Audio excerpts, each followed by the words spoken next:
Hi guys. Tonight we arrive at a place that smells of wet earth, wood smoke, and old ale before you even see its walls. You are standing on a rutted road just as the light drains out of the sky. Boots aching, shoulders stiff, breath fogging faintly in the cooling air. Ahead of you, a low building crouches beside the road, its windows glowing like tired eyes.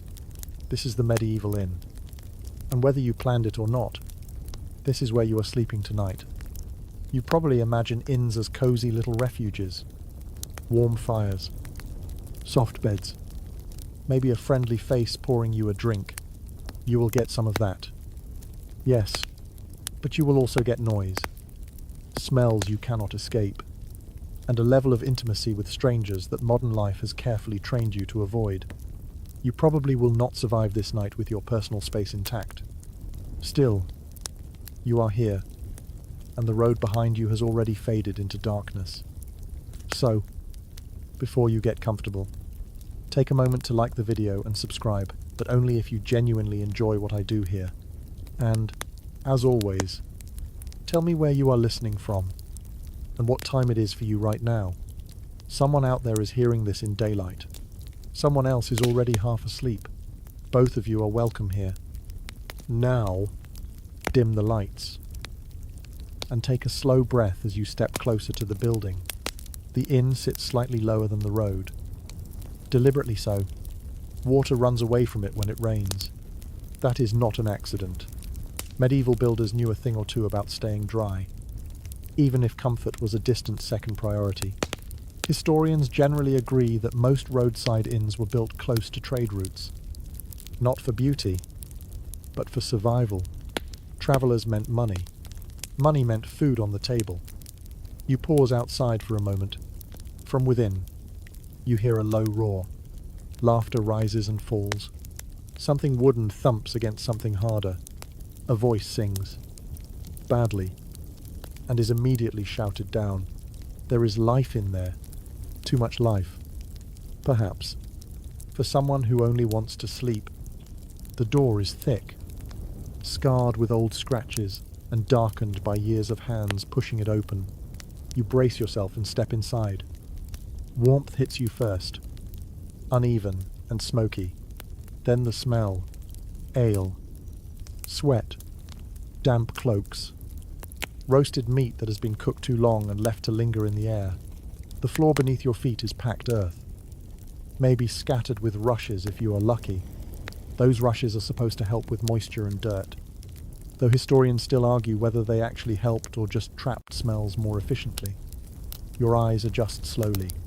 Firelight flickers across rough beams overhead.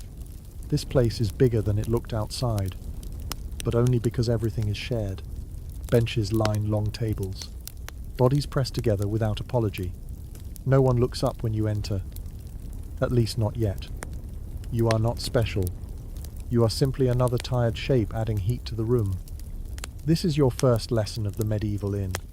It is not built around privacy. It is built around movement. People come in. People go out. News flows faster than wine. Merchants trade rumors as eagerly as goods. Pilgrims mutter prayers into their cups. Locals watch everyone, quietly deciding whether you belong or whether you are trouble. You shift your pack on your shoulder. It feels heavier now that you have stopped moving. The road has been your companion all day, keeping you alert, upright, vary. Here, your body begins to remember that it can rest. That memory is dangerous. Sleep will not come easily tonight, but exhaustion is already pulling you downward. A mainstream historical fact slips into your awareness without ceremony. In most parts of medieval Europe, inns were not standardized. There was no guarantee of quality, cleanliness, or even basic safety. Each inn was its own gamble. Some travelers chose specific routes based not on distance, but on which inns had the least lice. That knowledge spread by word of mouth, not by signboards. You glance around again. Somewhere near the fire, a man is sleeping already, head on the table, mouth open, utterly unbothered by the noise. That is impressive. Or alarming. You are not sure yet. A quirky detail catches your eye. Hanging near the hearth is a bundle of dried herbs, blackened by smoke.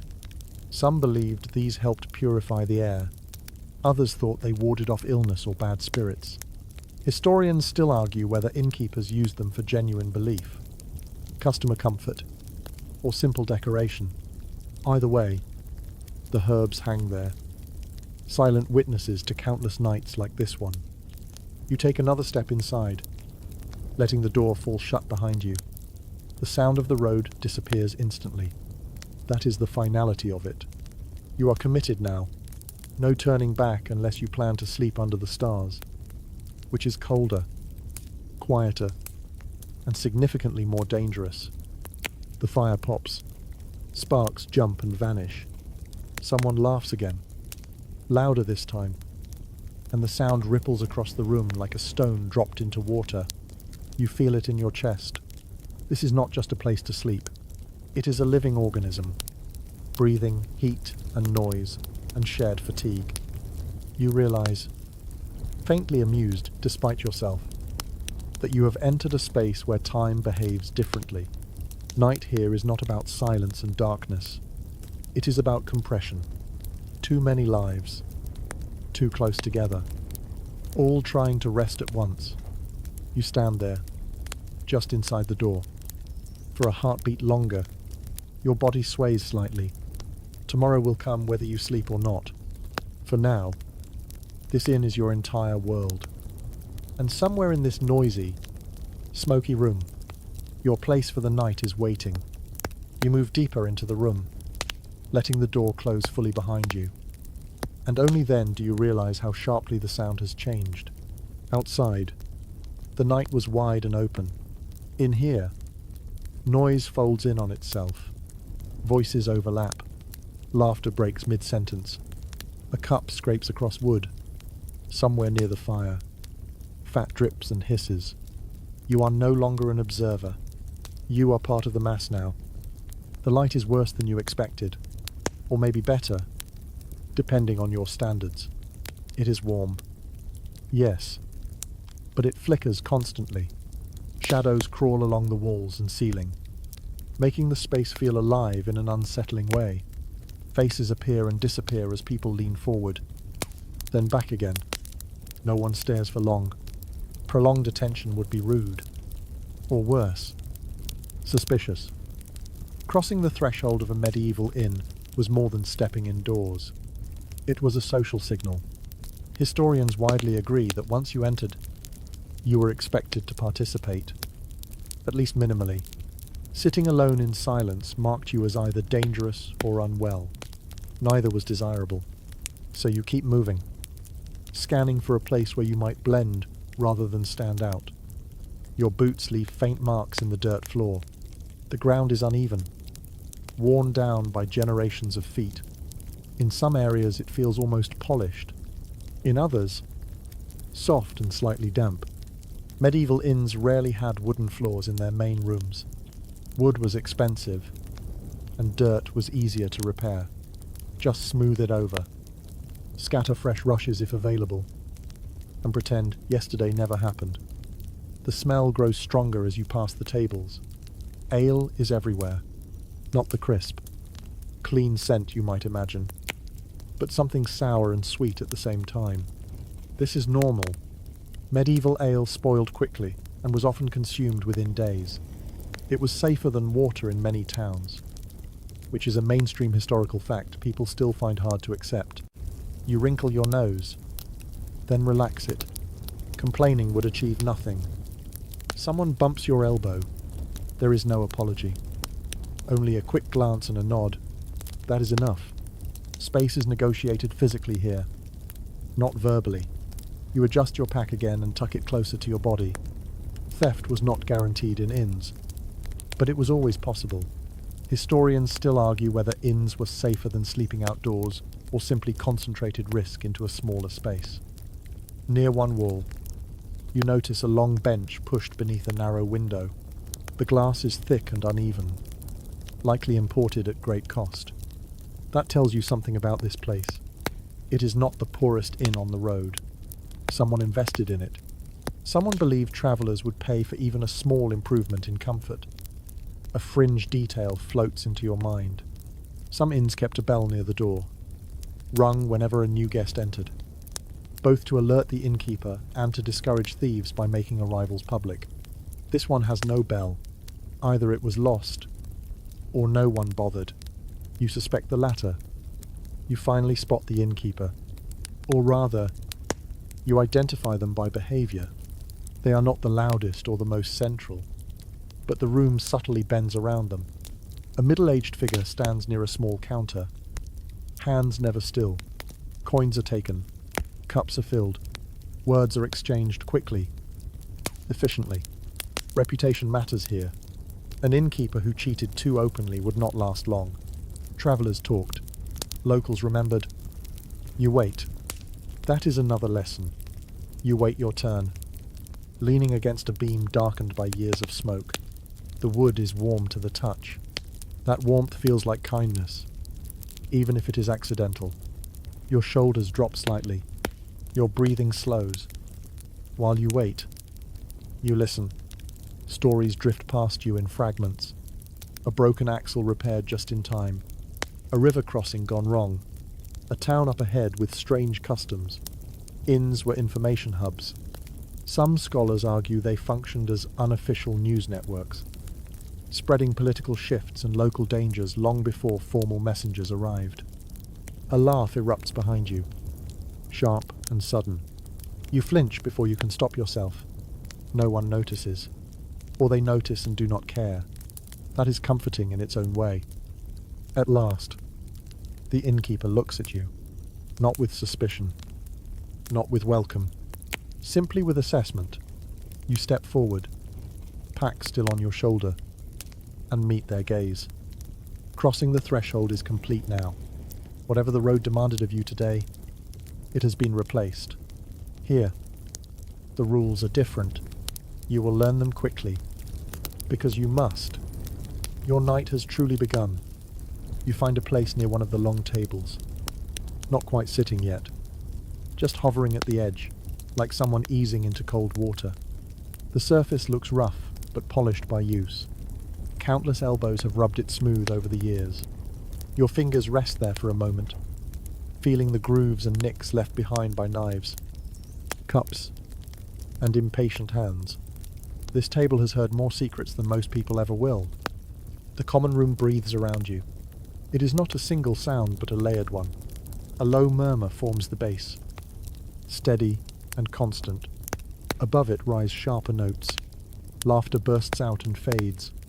Someone coughs, deep and wet. Wood shifts as benches scrape back. Every sound overlaps slightly, never fully resolving into quiet. You realize that silence here would feel wrong, almost alarming. You finally sit. The bench is harder than you hoped, but softer than the ground. That counts as comfort tonight. Your knees brush the person beside you, and neither of you move away. There is no room for embarrassment. Bodies fit where they can. You adjust your cloak, tucking it under you so it does not drag in whatever has soaked into the floor. The fabric smells faintly of the road, dust and sweat and old rain. It blends seamlessly with the air around you. A cup appears in front of you without ceremony. You are not sure who placed it there. The liquid inside is cloudy and dark. Warm. This is ale. Thick and filling. Brewed close by and meant to be consumed quickly. People in this period drank it daily, often from childhood. Not for pleasure alone, but because it was safer than untreated water in many towns. You lift the cup and take a cautious sip. It tastes sour, then strangely comforting. Your stomach relaxes as if it recognizes the ritual. Around you, conversations tangle together. A merchant across the table gestures with 2 fingers, describing a road washed out by last week's rain. A woman beside him listens closely, lips pressed together, clearly calculating her own route. At the far end, someone recounts a near miss with bandits, voice dropping low at the most dramatic moments. Inns were places where information pooled naturally, not written down but carried forward in memory. Many travelers planned their journeys based on what they heard in rooms like this one. You notice how stories change as they travel across the table. Details sharpen or soften depending on the listener. Danger grows slightly more dangerous. Distances stretch.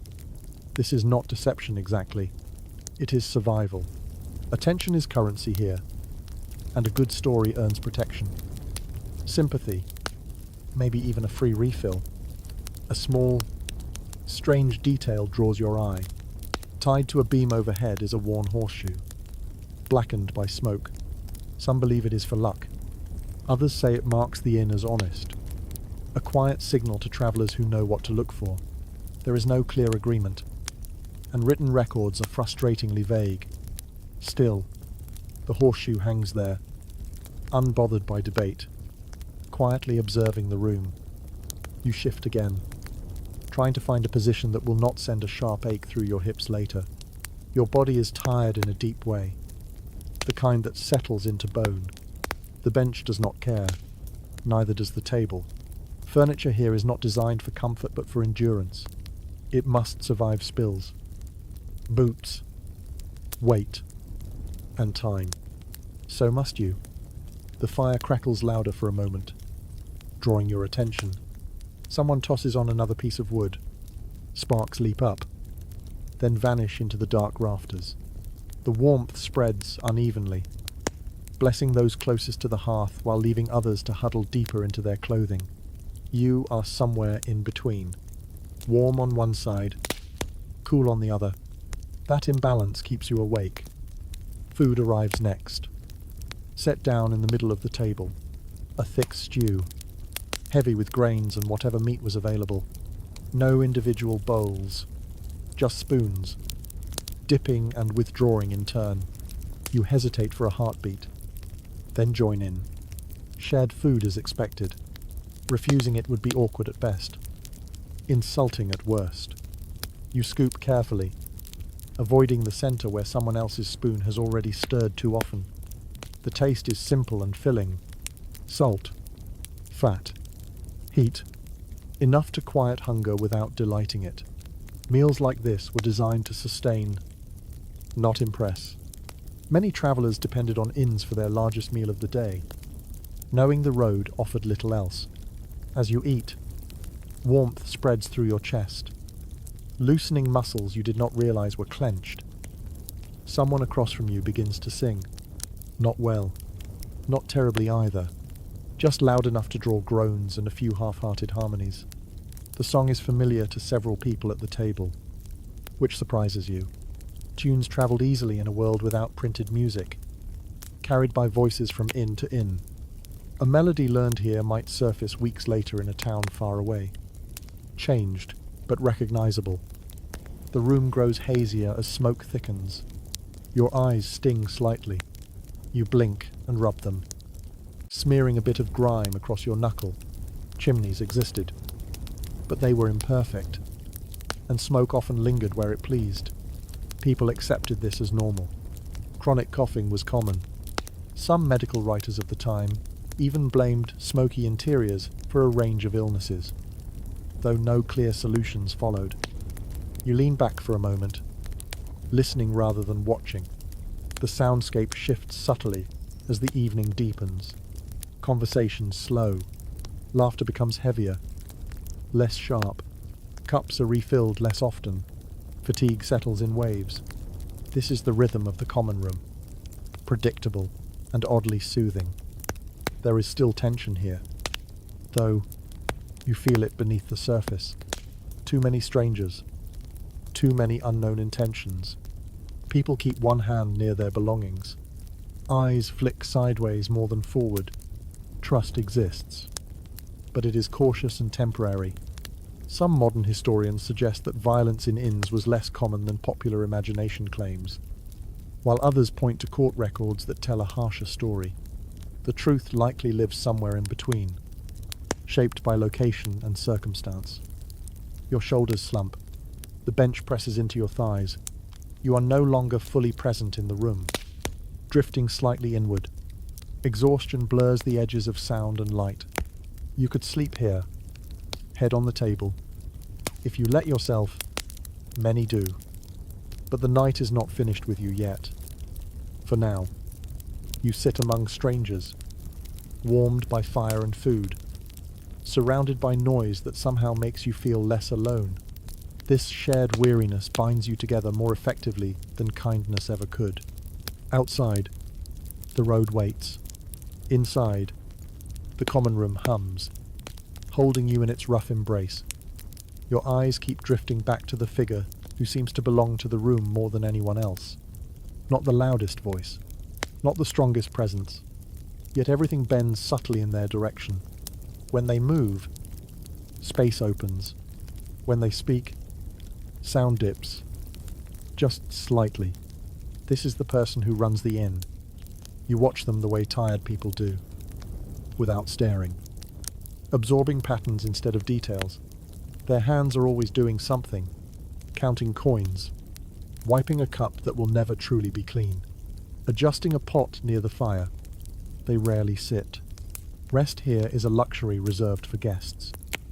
And even then, only partially. Innkeepers in the medieval world occupied a strange social position. They were not quite merchants, not quite servants, not quite hosts. Records from town courts and travel accounts suggest they were judged less by politeness and more by consistency. Did the fire burn when promised? Did the food arrive? Did people wake up alive? That last one mattered more than it sounds. You notice how the innkeeper's eyes move. They do not linger on faces, but on hands, on posture, on how people enter and where they place their belongings. Experience has taught them where trouble begins. Not with shouting, usually, but with silence that lasts too long, or movements that do not match the rhythm of the room. Someone complains loudly about the ale, not its taste, but its price. The innkeeper listens without interrupting, head tilted slightly, expression unreadable. When they finally respond, it is brief and calm. The complainer grumbles, then drinks anyway.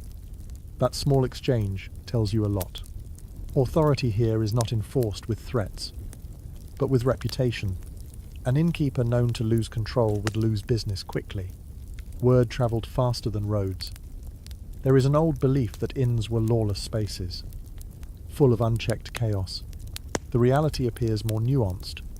In many towns, innkeepers were legally responsible for what happened under their roof. Theft, fights, even suspicious deaths could bring fines or worse. This encouraged a careful balance between tolerance and control. Too strict, and travellers avoided the place. Too loose, and the authorities took notice. A curious custom catches your attention. Near the counter sits a shallow bowl filled with coins. Some old, some worn nearly smooth. These are not tips. At least not exactly.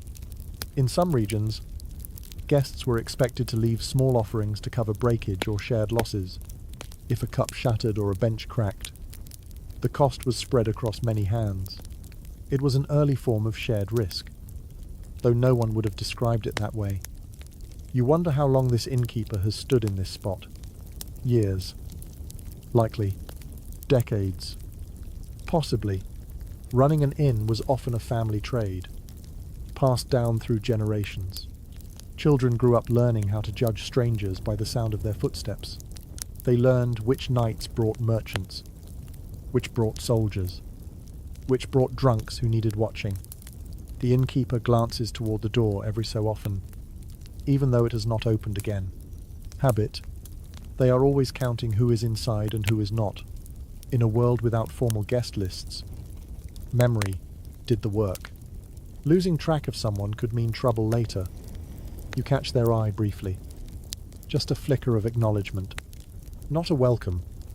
Exactly. But recognition. You exist. That is enough. A lesser-known detail drifts into your thoughts. Some innkeepers kept unofficial agreements with local guards or watchmen. In exchange for information or small favours, help would arrive quickly if things turned ugly. Whether this was widespread or rare remains unclear. Surviving records hint at it, but never spell it out fully. Still, you imagine it now. Threads of quiet cooperation holding the night together. The room shifts again as another group prepares to sleep. Benches scrape back. Cloaks are folded. Or more accurately, dropped. The innkeeper moves among them, directing with gestures rather than words. A hand points toward a corner. A nod indicates where someone should settle. This is choreography learned over time. You notice how disputes are handled. A sharp look, a raised hand, a pause long enough to cool tempers. Violence here would be bad for business. Everyone knows it, even those who pretend otherwise. The fire burns lower. Someone stirs it. The innkeeper allows it. Watching carefully. Fire is warmth and danger both. There are stories of inns lost overnight to careless sparks. Some chroniclers describe entire roads changed because a trusted inn vanished in smoke. People remembered those losses for generations. Your own tiredness deepens as you observe all this. Understanding the innkeeper helps you relax. Oddly enough, someone is watching. Someone cares. At least enough to keep things from unraveling completely. You think about how many nights like this have passed through this room. How many travelers sat where you sit now, wondering if they could trust the walls, the food, the people. The innkeeper remains, a fixed point in a shifting world.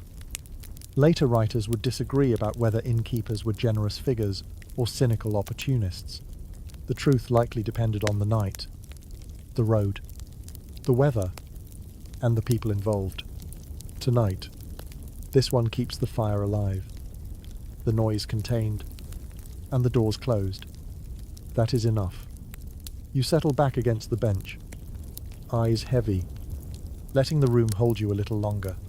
The innkeeper moves on, already managing the next small crisis you cannot see. Eventually, the moment arrives when watching is no longer enough. You need to claim your place for the night, whatever form that takes. You rise from the bench slowly, joints stiff, and make your way back toward the counter. The floor dips slightly beneath your feet, worn down by years of the same hesitant walk. Many people have stood where you stand now, weighing the same question. How much rest can I afford? The innkeeper looks up before you speak. You sense they have been aware of you for some time. Coins appear in your hand, warm from your palm. There is no fixed price written anywhere. Payment here is negotiated through custom, reputation, and circumstance. A full purse speaks for itself. A thin one invites compromise. You place the coins down one by one, letting the sound carry. It matters. Too quick, and you seem careless. Too slow, and you seem uncertain. The innkeeper counts without counting, fingers barely moving. Their response is a short nod. That nod contains an entire contract. In many medieval regions, payment at inns covered more than a place to sleep. It often included a meal, a place near the fire, and protection of sorts. Legal records from the period suggest that once payment was accepted, the innkeeper bore some responsibility for your safety and belongings. Not absolute responsibility, but enough to matter. This is why payment happens before sleep, not after. Once you lie down, you are under their roof in every sense. The innkeeper gestures toward the far side of the room. No words, just direction. You follow the motion and see what you are being offered. A space along the wall, slightly away from the main tables. No bed, no mattress, just a stretch of floor with scattered straw that looks marginally cleaner than the rest. This is not an insult. It is the standard option. You hesitate only a moment before accepting it. Refusing would mean renegotiating, and renegotiation risks annoyance. Annoyance risks memory. Memory matters here. A smaller coin slides across the counter. This one earns you a blanket, thick and rough, smelling of smoke and old wool. Blankets like this were valuable. Many travelers carried their own for this reason. Tonight, you will borrow one that has warmed many strangers before you. As you turn away, you notice another exchange happening beside you. A man presses down a larger stack of coins. The innkeeper responds differently this time, lifting a finger and pointing toward a narrow stair at the back. A private chamber. Or as private as anything gets here. That option exists, but only for those who can afford it. Even then, privacy is relative. Walls are thin, locks are unreliable, silence is never guaranteed. There is a persistent myth that most medieval inns offered individual rooms as a standard. Surviving building plans and travel accounts suggest otherwise. Shared sleeping spaces were far more common, especially outside major towns. Separate rooms existed, but they were limited and expensive. Many travelers accepted communal sleeping as simply part of the journey. You carry your blanket to the indicated spot. The straw crunches softly beneath your weight as you test it with your foot. Dry. Mostly. That is good. Wet straw is a misery you do not want to imagine. Some inns refreshed their straw regularly. Others waited far too long. The smell tells you which kind this place is. You exhale. Relieved. This one has made an effort. A strange custom flickers into your thoughts. In certain regions, travelers were expected to shake out straw themselves before settling, partly to remove pests, partly as a gesture of self-reliance. Whether this was widely practiced or simply advised in manuals is unclear. Either way, you kick lightly at the straw now. Just in case. You lay your pack against the wall and sit down carefully. The floor is cold through your clothing. Stone or packed earth does not forgive. You spread the blanket over your legs and feel immediate relief as warmth gathers beneath it. Your body responds eagerly, already preparing to surrender. Nearby, others are doing the same. Someone mutters a prayer under their breath before lying down. Someone else sighs deeply, the sound long and unguarded. These small rituals repeat themselves night after night, unseen and unrecorded. The innkeeper passes once more, pausing to adjust a lamp. The light dims slightly. This is intentional. Too much light invites wakefulness. Too little invites trouble. Finding the balance is part of the job. You realize something quietly important. Payment here is not just about money. It is about belonging, however briefly. Once paid, you are no longer an outsider hovering near the door. You are a guest, temporary, replaceable, but acknowledged. There were travelers who tried to sleep without paying, slipping into corners unnoticed. Court cases suggest this was risky. If discovered, the consequences ranged from expulsion to public punishment. Inns relied on trust, but they defended it fiercely. Your eyes follow the movement of the man who paid for the private chamber. He climbs the stair slowly, hand on the wall.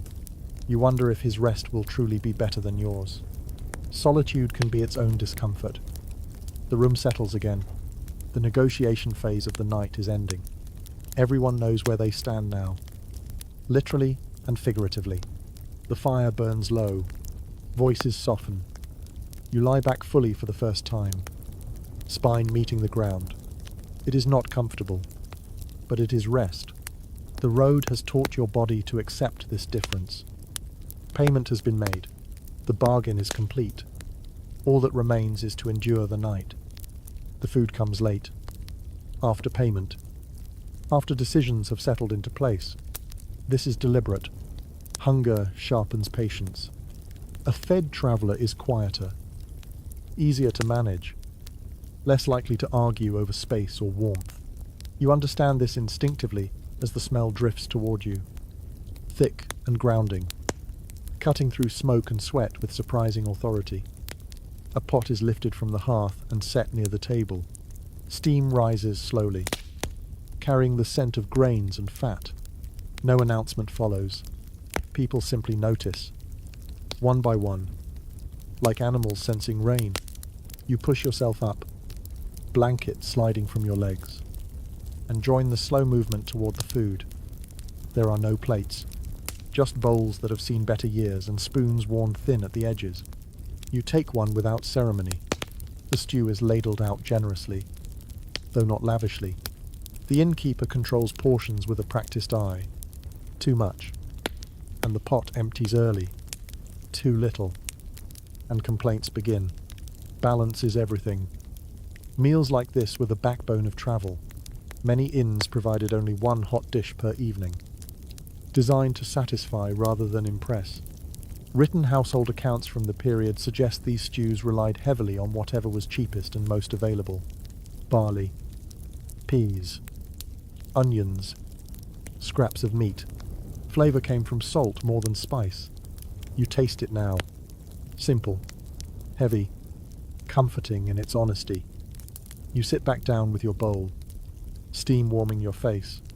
The first mouthful spreads heat through your chest. You had not realized how chilled you were until this moment. The food does more than fill your stomach. It signals safety, however temporary.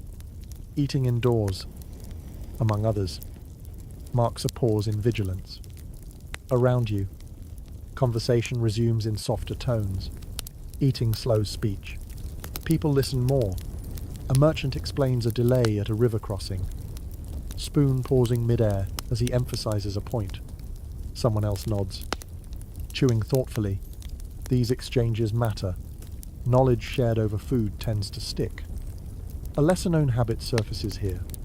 In some inns, travelers were expected to bring their own utensils. This place provides them, but not all did. Forgetting a spoon could mean eating with bread or fingers, which was common enough not to shock anyone. Cleanliness was relative. What mattered was participation. You notice how carefully people guard their bowls, not out of greed, but out of instinct. Food is precious, even in a room full of it. No one assumes abundance will last. There is an unspoken rhythm to the eating. Take, pause, swallow, wait. This keeps the pot moving smoothly, without drawing attention. Someone nearby complains quietly about the meat being tough. Another person shrugs. Meat was often older or preserved in ways that modern tastes would reject. Still, it provided calories and warmth. For many, that was enough. There is a persistent question among modern researchers about whether inn food was generally worse than household fare. Some argue it was inferior, stretched thin for profit. Others suggest it was comparable to what most people ate daily. Judging by the lack of outrage around you, this stew meets expectations. As you eat, you feel the room change again. The sharp edges soften. Even the fire seems gentler now. Its crackling less demanding. You slow your pace deliberately, letting the warmth spread fully. Sleep creeps closer, encouraged by a full stomach and the steady hum of voices. A strange detail catches your attention. A child appears briefly near the hearth, carrying a small bowl. Too young to be a guest. Too comfortable to be out of place. Likely part of the innkeeper's family. Children in inns learned early how to navigate strangers. They absorbed languages, intoned, and stories without effort. Some grew into travelers themselves. Others stayed, inheriting the trade. The bowl in your hands empties sooner than you expect. You consider reaching for more, then decide against it. Taking too much risks notice. Moderation keeps you invisible, and invisibility is a form of safety. You return the bowl to a stack near the counter. No washing. That will come later. Or perhaps not at all. Water is safe for drinking, not dishes. Smoke and heat do what they can. Back at your spot, you pull the blanket around you again. Your body feels heavier now. Limbs sinking into the straw. The bench and floor feel less hostile. The ache in your legs dulls into something manageable. Around you, the final stages of eating play out. Spoons clink softly. Someone wipes their mouth with a sleeve. A prayer is murmured. Another person stretches, joints cracking audibly. The meal has done its work. This is the turning point of the night. After this, there will be no more arrivals of significance, no more negotiations. just endurance. Food in a medieval inn was not about pleasure. It was about survival and social glue. Sharing it bound strangers together for a few hours, reminding them they were human before returning them to the road. You lie back fully now, eyes half closed, listening to the fading clatter of bowls. The warmth in your stomach spreads outward, lulling your thoughts. Sleep is not here yet, but it is closer than it was. As the bowls disappear and hands retreat back into sleeves, you become more aware of the people around you, not as noise, but as presence. Faces glow briefly in firelight, then sink back into shadow. Everyone looks slightly softened now, rounded by food and fatigue. This is when conversations change. Less business, more confession. You shift your position again, easing pressure from one hip to the other. The straw rustles quietly. Someone nearby grunts in acknowledgement. Not annoyed, just aware. Space is negotiated through sound and movement rather than words. You learn quickly how to exist without demanding. A man across from you leans forward, elbows on knees, and begins to speak about a shrine he visited weeks ago. His voice is calm, steady, carrying the practiced rhythm of someone who has told this story before. Others listen without interruption. Pilgrims often traded stories as much as prayers, and inns were the places where routes intersected. What you hear here may shape your own path tomorrow. You notice the way people identify themselves, not by name at first, but by origin. A town, a region, a river. Identity travels with geography. Knowing where someone comes from tells you what they eat, how they speak, and sometimes what they fear. You file this away, instinctively mirroring the habit. A woman beside you speaks next, describing a market where prices doubled overnight after a poor harvest. Her voice carries a quiet anger, but also resignation. Such fluctuations were common, and news of them mattered deeply to anyone moving goods. Inns served as informal economic centers, long before numbers were written down. There is an odd intimacy in this exchange. None of you may meet again, yet stories spill freely. The shared knowledge that tomorrow scatters you makes tonight feel suspended, almost unreal. A curious practice emerges here. Some travelers deliberately exaggerate hardship, not for sympathy, but for validation. Hard journeys earn respect. Listening to them, you sense the unspoken competition. Who walked farther? Who slept colder? Who risked more? This is not vanity. It is survival signaling. If you endure, you belong. You contribute little, choosing instead to listen. This seems to please people. A quiet listener is rarely challenged. You nod at the right moments. You murmur agreement where it fits. This is enough. A small but telling detail draws your attention. A man reaches into his pouch and produces a scrap of parchment. Passing it around carefully, it holds a crude map, lines smudged by use. No one mocks it. Maps were rare and valuable, even imperfect ones. Each person studies it seriously, offering corrections from memory. In this way, knowledge improves communally. Some historians suggest that inns played a crucial role in spreading practical geography. Roads changed, bridges collapsed, rivers shifted. What you learned from a map alone was never enough. It was these conversations that kept travelers alive. The fire dips lower again. Someone stirs it, and the innkeeper glances over, then allows it. The signal is subtle. The night is advancing. Energy must be conserved. You feel the weight of the day settle fully now. Muscles soften, thoughts slow. Even the itchiness of the straw becomes background sensation rather than irritation. Your breathing lengthens without effort. The group around you thins as people begin to lie down. Conversations taper off mid-sentence. Unfinished and unimportant. A laugh trails away into a yawn. Someone crosses themselves before stretching out. Another curls around their pack protectively. There is still talk. but it becomes fragmented. Words drift past you without attaching meaning. This is the threshold between wakefulness and sleep, stretched longer by noise and shared air. A lesser-known belief surfaces here. Some travelers avoided sleeping too deeply in inns, fearing theft or danger. They trained themselves to rest lightly, waking at small disturbances. Whether this was common practice or simply advised in cautionary texts is uncertain. Still, you sense it in the room. Bodies relax, but not completely. Hands remain near belongings, eyes close, but ears stay alert. You test this yourself, letting your eyes shut while keeping your posture slightly tense. It feels unnatural at first, but exhaustion smooths it out. You drift without falling. Voices fade. The fire settles into a steady glow rather than flame. Smoke thins slightly as fewer logs are added. Somewhere above, perhaps in the loft or private chamber, footsteps cross slowly, then stop. You become aware of breathing around you. Dozens of rhythms, each slightly different. Some shallow, some deep and rattling. One nearby carries a faint whistle on each exhale. It would be annoying in silence.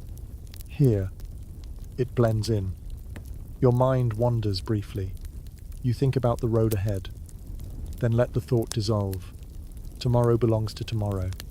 Tonight has claimed you fully, in this shared space, among strangers who feel oddly familiar now. You begin to understand something essential. Sleeping in a medieval inn was not about rest in the modern sense. It was about pause, a momentary suspension of movement, danger, and choice. You sink deeper into that pause. Sleep does not arrive all at once. It seeps in. Warmth settles unevenly through the room, and you begin to understand how closely heat is tied to status here. Those nearest the hearth have claimed their advantage early, arranging themselves with practiced efficiency. Others, like you, accept the compromise of partial warmth and partial chill. The fire does not reach everyone equally, and it never has. You pull the blanket tighter around your shoulders and feel the rough wool scrape gently against your neck. It smells of smoke and old nights. That smell is not unpleasant.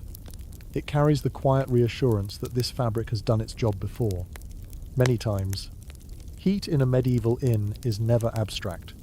It is physical, contested, and constantly shifting. The fire itself is modest now, not roaring but steady. Large fires were dangerous. Sparks could leap. Beams overhead were dry. Entire inns had vanished because someone fed the flames too eagerly. Careful control mattered more than comfort. Accounts from the period describe innkeepers who woke hourly to check embers, long after guests slept. Whether that happened every night is unclear, but the fear behind it was real. You notice how people orient themselves in sleep, feet toward the fire, backs to the wall, faces turned inward. These positions are not random. They are learned over years of cold nights. Bodies arrange themselves to trap warmth, to shield faces from drafts, to avoid sudden contact with strangers shifting nearby. The heat comes in waves. When someone adds wood, warmth blooms briefly, then fades. Each addition feels like a small gift. You time your breathing to it without meaning to, inhaling more deeply when the air warms. A curious observation surfaces as you lie there. Despite the crowd, there is very little physical contact now. Earlier, knees and elbows brushed constantly. In sleep, space becomes sacred.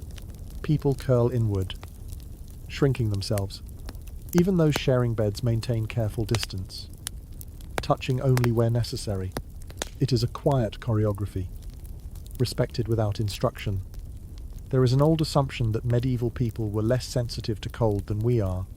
Some sources support this idea, pointing to thicker clothing and higher tolerance. Others argue that people felt cold just as sharply, but lacked alternatives. Lying here, you suspect the latter. Your toes ache faintly. Your nose feels cool. Endurance is not comfort. It is adaptation. A faint draft slides across the floor, carrying the smell of damp earth. You tuck your feet further under the blanket. This building breathes. Gaps in walls and doors allow air to move freely. Complete insulation was rare. Fresh air reduced smoke, but it also invited cold. Every architectural choice carried trade-offs. Someone nearby shifts suddenly, blanket rustling loudly. You tense instinctively, heart beating faster for a moment, then settle as the movement stops. This happens again, and again. Each time, your body reacts less. You are learning the language of the night. In the corner, a dog lifts its head briefly, ears pricked, then curls back into sleep. Animals often shared in spaces, both as warmth and as security. Their presence was normal, even expected. You find the soft rhythm of its breathing strangely calming. The fire pops softly. A spark arcs upward and dies before reaching the beams. No one reacts. This sound has become part of the background, a marker of safety rather than threat. You drift closer to sleep now. Thoughts stretching and loosening. Images float up without context.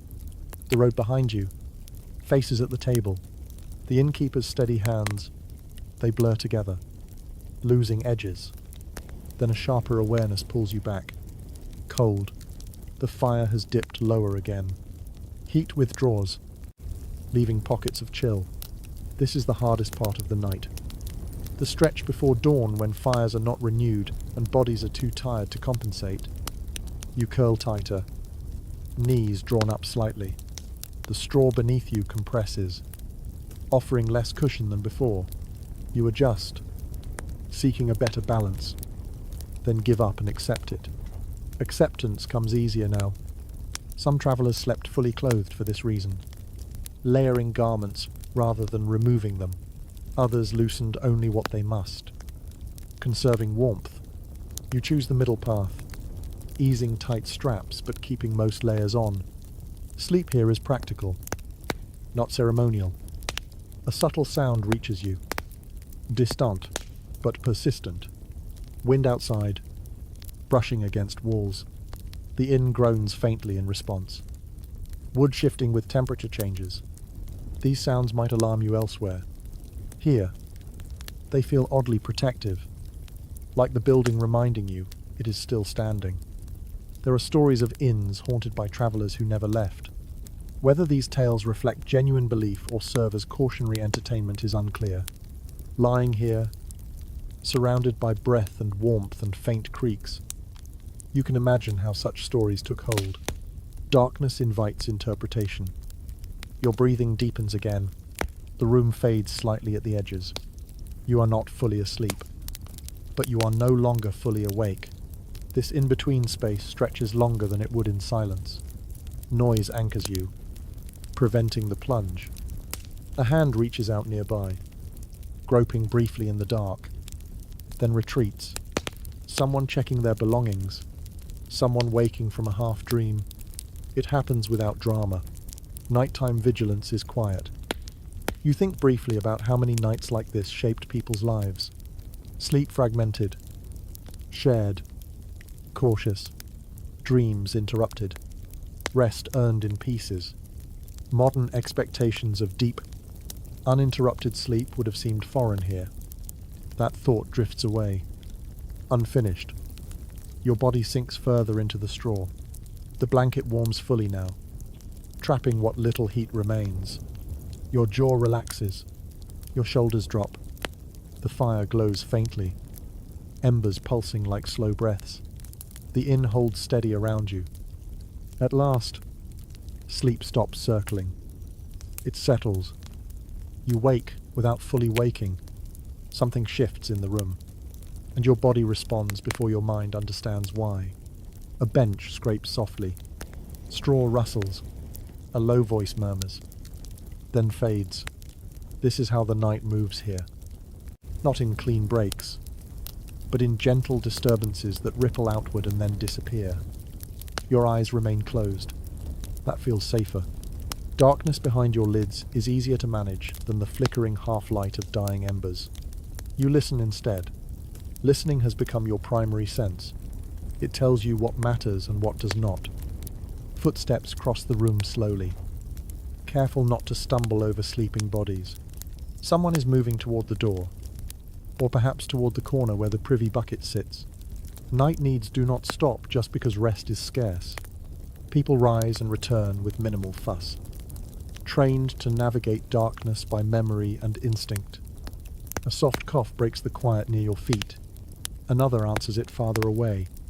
These sounds feel intimate now. Shared markers of vulnerability. No one complains. Illness is common. So is fatigue. Complaints waste energy. The smell of the room has changed slightly. The sharp edge of ale has dulled. Smoke lingers but no longer thickens. What remains is the warm, sour scent of many bodies at rest. It is not pleasant, but it is familiar. Familiarity breeds calm. You shift your weight a little, testing how deeply sleep has settled into you. Your limbs feel heavy, as if gravity has increased overnight. This is the strange gift of exhaustion. It anchors you, making movement feel optional rather than urgent. A sudden laugh slices through the air, sharp and brief. It startles you despite yourself. Somewhere, someone has dreamed something funny, or frightening, or absurd. The laugh fades quickly, replaced by embarrassed silence. Dreams spill into waking more easily in shared spaces. You sense, rather than see, that the fire has burned down to glowing coals. The room is cooler now. Cold creeps in slowly, touching exposed skin first. Your face feels it. Your hands. You tuck them closer to your body without opening your eyes. This stretch of the night is the longest. Before dawn, after distraction has faded, the body wants to sleep deeply, but the environment resists. You float instead, drifting in and out of shallow dreams. Images surface without warning. A road stretching endlessly forward. A table piled with bowls that never empty. Faces with blurred features. Speaking words you cannot quite hear. These are not narratives. They are fragments, shaped by the day you have lived. You hear a faint whisper nearby. Two voices, low and careful. Someone has woken and chosen this moment to speak quietly, perhaps believing most others are asleep. Secrets are often shared at this hour. You do not strain to listen. Whatever they say belongs to them. There is a moment of stillness so complete that you almost believe morning has arrived early. Then the building shifts, wood contracting in the cold. The sound travels through the beams and settles into the floor. The inn reminds you it is alive too.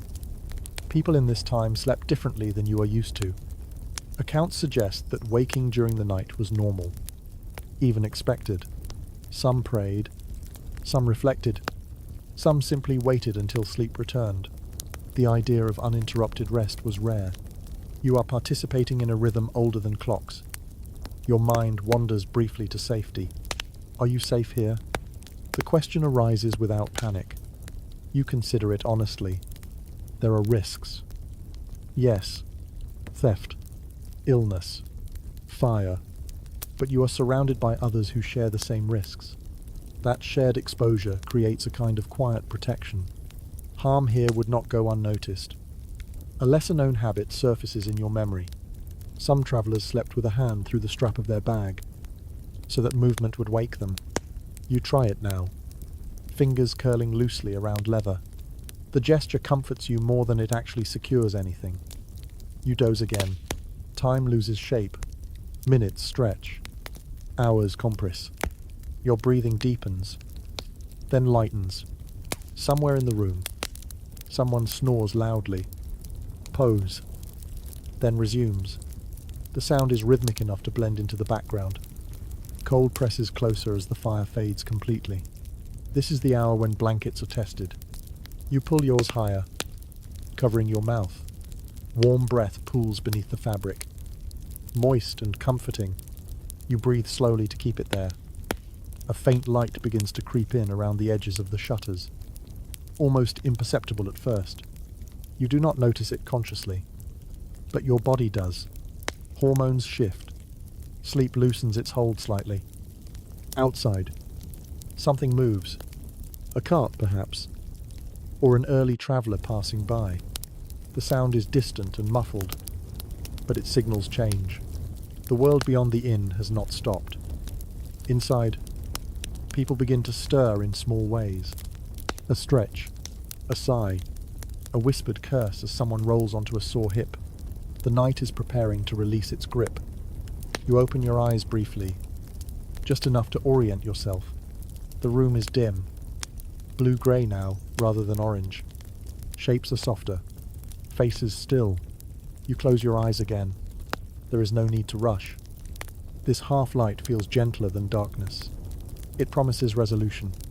Whatever discomfort the night held is nearly over. Your thoughts slow again, settling into a quiet acceptance. You have endured the hardest part.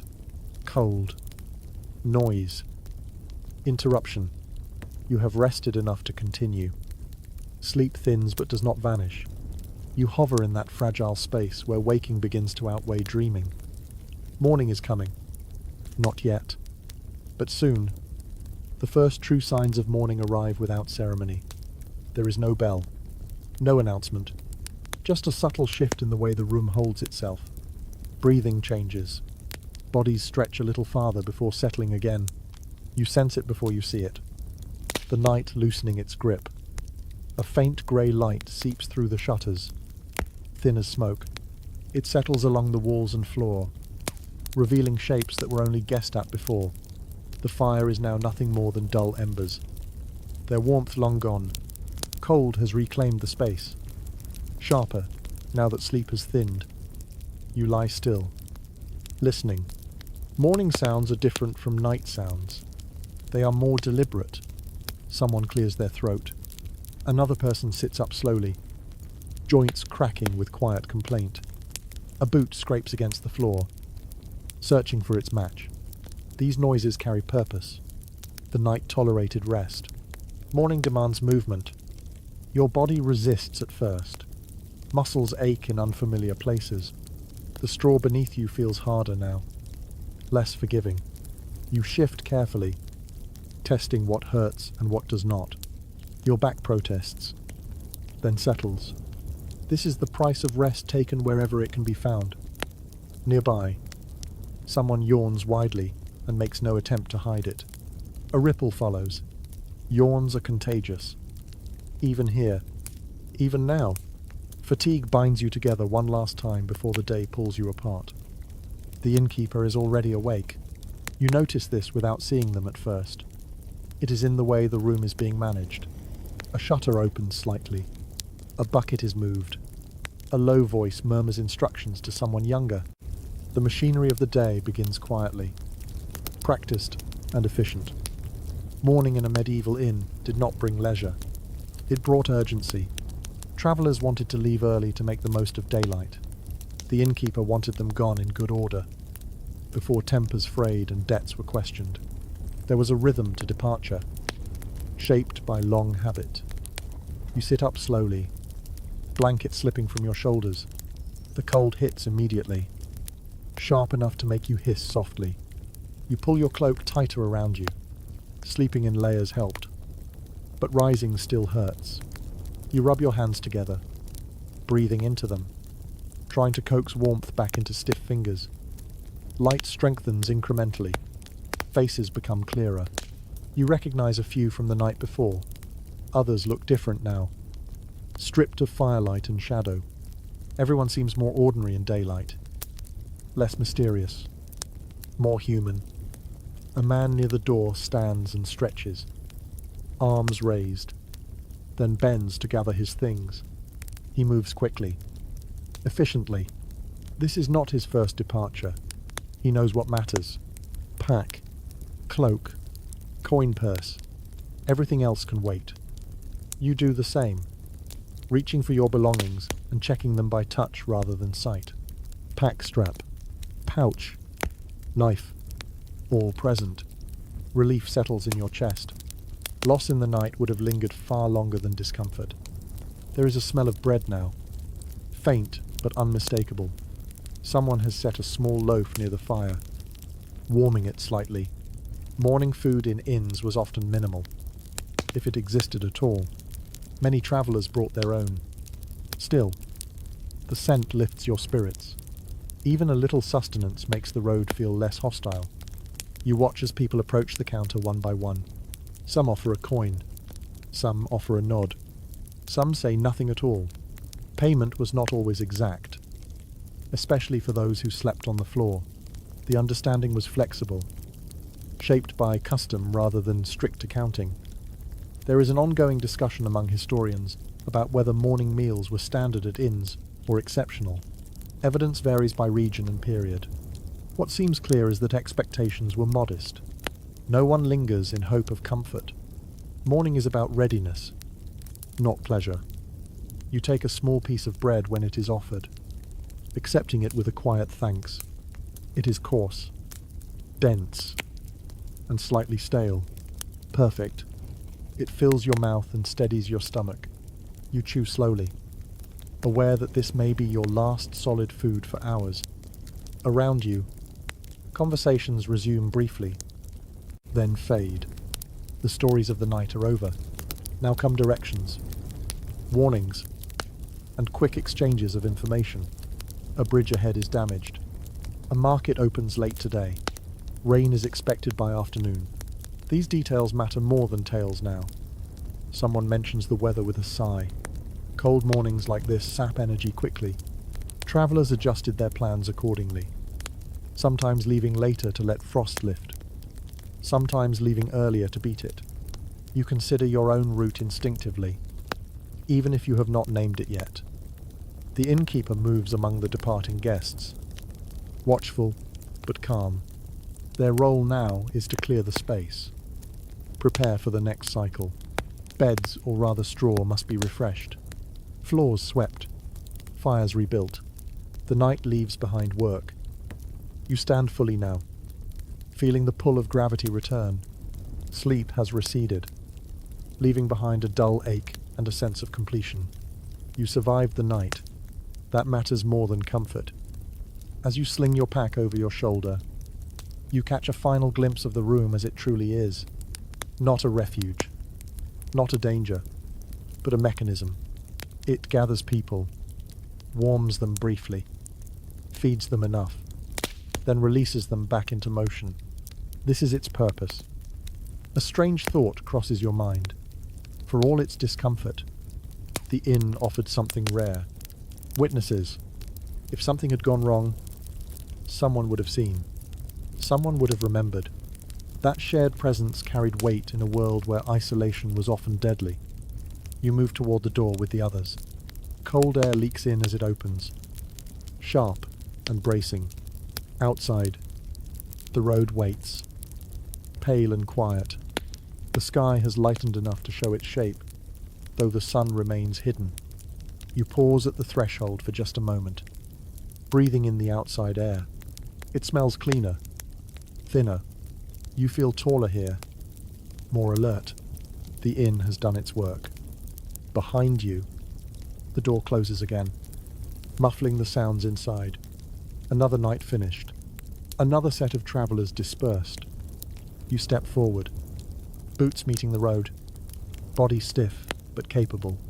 The day stretches ahead, uncertain but open, and as you walk away, the warmth of the night fades fully, leaving only memory and momentum.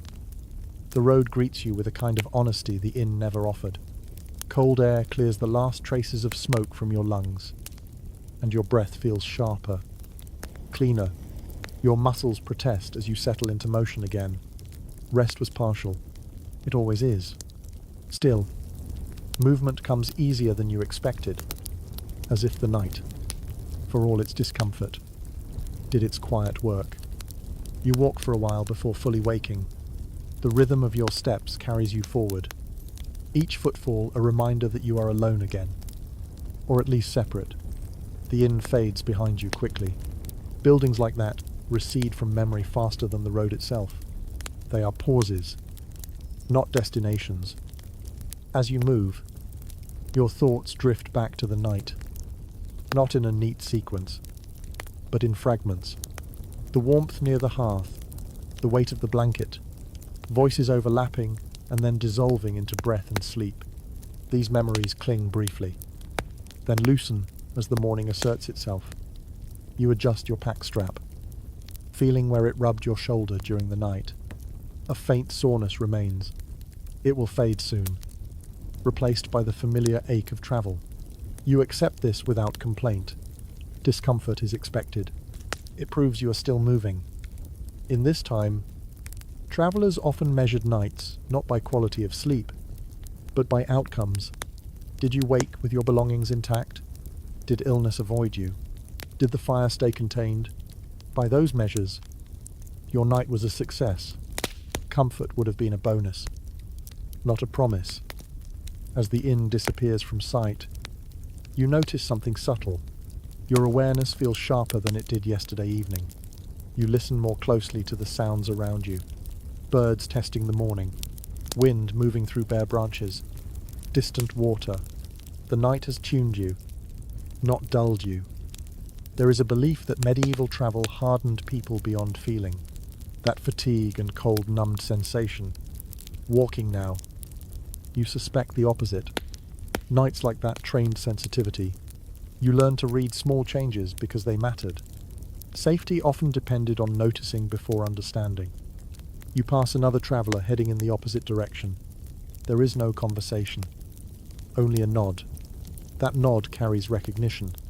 You both know what the other has endured recently. Shared experience needs few words. The road itself tells stories if you pay attention. Ruts deeper on one side suggest heavy carts, favouring a particular route.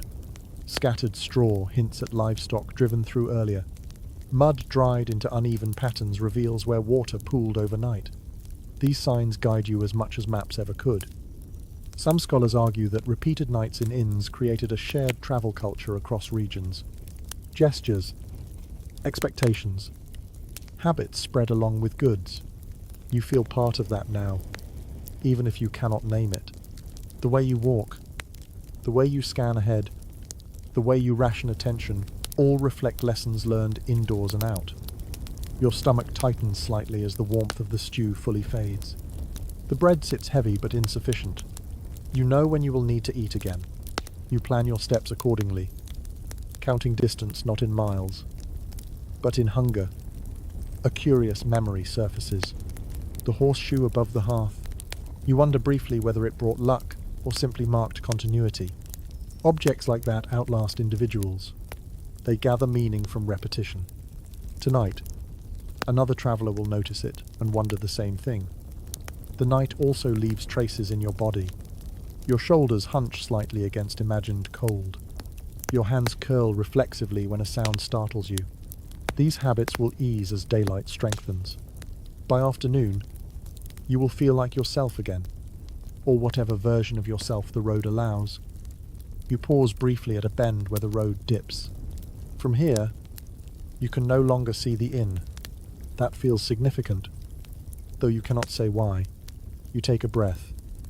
Then, continue. There is no reason to linger. As you walk, you consider how nights like that shaped expectations. You did not hope for silence. You did not expect privacy. You measured success by survival and continuity. Modern ideas of rest would have seemed strange here, even indulgent. Your thoughts wander to those who remained behind. The innkeeper resetting the room, the child carrying bowls, the dog curling back near the hearth. Their day is beginning as yours continues. Their movement is different, but no less necessary. There is disagreement among historians about whether people slept better at home than on the road. Some sources suggest familiarity eased rest. Others point out that households were often crowded and noisy too. Sleep everywhere was fragmented. What differed was familiarity, not conditions. Walking now, you feel the absence of the crowd more than its presence. The road is quieter than the inn ever was. That quiet feels wide and slightly exposed. You adjust your pace unconsciously, matching your breathing to your steps. A memory of laughter from the common room returns briefly. It feels distant now, like something overheard long ago. Nights compress emotion. Days stretch it thin. You reach a small rise and stop to look ahead. The landscape opens slightly. Fields, bare and waiting. A line of trees marking water. Smoke rising faintly from a distant settlement. You calculate without thinking. How far? How long? How hungry? How tired? The night has taught you efficiency. You waste fewer movements now. You tighten straps properly. You avoid uneven ground where possible. These adjustments accumulate. They make travel possible. You think again of the shared sleeping space, of bodies breathing together, of vigilance without fear. That environment demanded awareness without panic. It taught balance, too alert, and you never rest, too relaxed, and you risk loss. Walking now, you carry that balance with you. By mid-morning, the cold will ease. By afternoon, fatigue will return in a different form. Tonight, another inn or another shelter will present itself. The pattern continues. For now, you walk. The road accepts you again. Indifferent, but navigable. The memory of the inn recedes into something useful rather than vivid. You do not miss it, but you understand it now. By the time the sun climbs higher, the night at the inn feels both distant and strangely present, like a weight you no longer carry but still remember lifting. Your body has settled into the rhythm of the road again. Each step lands with more confidence. Muscles warm, breath evens out. The stiffness from sleeping on straw loosens slowly, replaced by a dull familiarity you recognize as endurance. You become aware of how the night has sharpened your senses. Sounds seem clearer now. The creak of leather, the scrape of gravel, a bird calling from somewhere unseen. At the inn, noise surrounded you constantly. Here, each sound stands alone, easier to interpret. You find yourself listening not out of fear, but habit. Travelers of this time often spoke of the road as a teacher, not in words, but in repetition. Every night, spent in a shared space, taught lessons that daylight confirmed. You learn how much water you need, how far you can walk before hunger dulls judgment, how cold settles differently after exhaustion. None of this is written down. It settles into the body instead. The sun finally clears the low clouds, casting pale light across the path ahead. Frost glitters briefly on grass at the roadside, then disappears. You watch it vanish without thinking much about it. Cold is temporary. So is warmth. Both are expected. As you walk, you replay moments from the inn in fragments. The innkeeper's glance, the quiet negotiation of space, the way people slept lightly, ready to wake. You realize how much of that behavior carries forward into the day. You scan ahead often. You check your pack instinctively. You choose where to step with care. There is an assumption that medieval people were constantly anxious, living in fear of danger. Walking now, you feel something different. Awareness. Yes. Caution. Certainly. But not panic. Panic wastes energy. The night taught you that. When noise was constant and privacy absent, calm became a tool. You pass a small stream and stop briefly to drink. The water is cold and clear. You kneel carefully, mindful of your balance, and cup your hands. Drinking like this is risky, but thirst outweighs caution.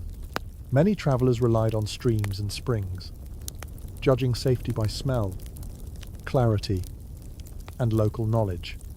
You trust your senses and move on. The road curves gently, revealing more of the landscape. Low hills, open fields, a distant line of trees marking a boundary you will reach later. You measure progress not by distance, but by effort. How long before you need to rest again? How the sun feels on your back. There is a quiet comfort in knowing that tonight you may seek another inn, or a barn, or a sheltered place beside the road. The specifics matter less than the pattern. Movement, pause. Movement again. Life unfolds in these cycles. You think briefly about the people you shared the night with. Their faces blur together now, but their presence lingers. They shaped your rest, just as you shaped theirs, even without words. Bodies influence one another. Breathing synchronizes. Vigilance spreads. Comfort becomes communal. Some modern writers romanticize medieval inns as places of adventure and danger. Others paint them as miserable and grim. Walking now, you suspect the truth, sat quietly in between. They were functional, necessary, sometimes unpleasant, sometimes reassuring, like most things meant to keep people moving. Your stomach tightens again, reminding you that the stew was hours ago. You consider rationing your pace, slowing slightly to conserve energy. These calculations come easily now. You do not resent them. They give structure to the day. As the road stretches on, your thoughts grow simpler, plans narrow to the next bend, the next drink of water, the next place to sit and rest. Complexity belongs to cities and courts. Out here, simplicity keeps you alive. You pause again, adjusting your pack. The leather strap is damp with sweat now. You loosen it slightly, then retighten it properly. Small discomforts accumulate quickly if ignored. The inn taught you that. Straw that seemed tolerable at first became unbearable by morning. Attention matters. The memory of shared sleep returns briefly. How strange it felt at first to lie down among strangers. How normal it became by the end. Humans adapt quickly when they must. Privacy is a habit, not a necessity. You wonder how many nights like that shaped the expectations of people who rarely slept alone. How dreams tangled together in shared air. How waking beside unfamiliar faces became routine rather than alarming. Sleep was a social act, not a private retreat. The sun climbs higher. Warmth spreads across your shoulders. You loosen your cloak, letting heat escape. The cold night feels like a different life now, though it was only hours ago. That contrast sharpens your appreciation of daylight. You reach a crossroads marked by a simple post. No sign, just a split in the path. You pause, considering which direction to take. Somewhere ahead lies another place of rest. Somewhere else lies longer stretches of solitude. Both have their costs. You choose. Step forward, and continue. The night at the inn did not give you comfort, but it gave you continuity. It held you long enough to recover, just enough to move again. That is its purpose.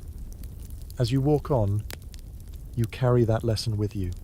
Rest does not need to be perfect. It needs to be enough. And for now, it was. By midday, the road feels different beneath your feet. The chill of morning has lifted, replaced by a steady, workable warmth. Your body moves more freely now, joints loosening with each mile. The night at the inn has faded into something less immediate, yet its influence remains, woven quietly into how you walk, how you pause, how you watch the world around you. You stop beside the road where the ground rises slightly, offering a view across low fields and hedges. From here, you can see movement in the distance. Farmers working slowly, a cart inching along a parallel path. Life unfolding at a pace that feels almost gentle compared to the compression of the inn. You breathe deeply, savouring the open air. There is relief in space. After hours of shared breath and crowded warmth, the openness feels generous. You stretch your arms, shoulders rolling, and feel the last stiffness ease. The straw sore ache in your back dulls to a memory. This is the trade. A difficult night buys you a functional day. As you walk again, you think about how sleep shapes travel, not just how long you rest, but how you rest. The night taught you patience. It reminded you that sleep can be partial and still useful. You did not sink into deep dreams. You floated, waking and drifting, alert and resting at once. That pattern follows you now. You notice details more quickly. You recover balance faster when the road dips unexpectedly. Some travelers preferred to avoid inns entirely, choosing barns, sheds, or the open ground instead. Accounts from the period describe both choices, sometimes from the same person on different nights. Decisions depended on weather, money, company, and instinct. There was no single correct answer, only trade-offs. Walking now, you assess the sky. Clouds move lazily, thin and scattered. No sign of rain yet. You calculate how far you might go before needing shelter again. The inn taught you not to assume availability. Shelter is something you seek early, not at the last moment. You pass another traveller resting by the roadside, sitting on a low stone, boots off, feet steaming faintly in the sun. They glance up as you approach, offering a tired smile. You return it. No words are exchanged. The smile says enough. You both understand the need to pause without explanation. Further along, you encounter a small group walking together. They speak quietly, their conversation punctuated by laughter. You note how close they stand to one another, how their steps fall into rhythm. Companionship changes travel. Shared nights in inns often led to temporary alliances on the road. Safety increased with numbers. So did noise. You consider whether to fall in with them for a while. The thought passes, then dissolves. Solitude suits you today. The night was crowded enough. As the sun reaches its highest point, hunger returns with insistence. The bread from morning is long gone. You slow your pace slightly, conserving energy. You know from experience that pushing through hunger leads to mistakes. A twisted ankle, a missed turn. The night taught you caution. The road reinforces it. You find a spot near a tree and sit, resting your back against its trunk. The bark is rough and cool. You close your eyes for a moment, letting the warmth seep in. This rest is different from the inn. Quiet, voluntary. You could sleep here if you wished, but you choose not to. Rest comes in many forms. While you sit, your mind drifts back to the shared sleeping space. The way bodies arrange themselves instinctively, the way sound became a blanket of its own. You realize how much trust that required, even if it was unspoken. Trust in the innkeeper, trust in the crowd, trust that vigilance would be enough. There are records of travelers complaining bitterly about nights spent in inns, of lice, of noise, of theft. There are also records of gratitude, of warmth offered during storms, of lives saved by shelter found just in time. The truth of inns lives in these contradictions. They were imperfect solutions to constant movement. You open your eyes and watch leaves stir above you. Sunlight filters through, shifting patterns on the ground. You think about how rarely medieval people experienced true silence. Even here, birds call, wind moves.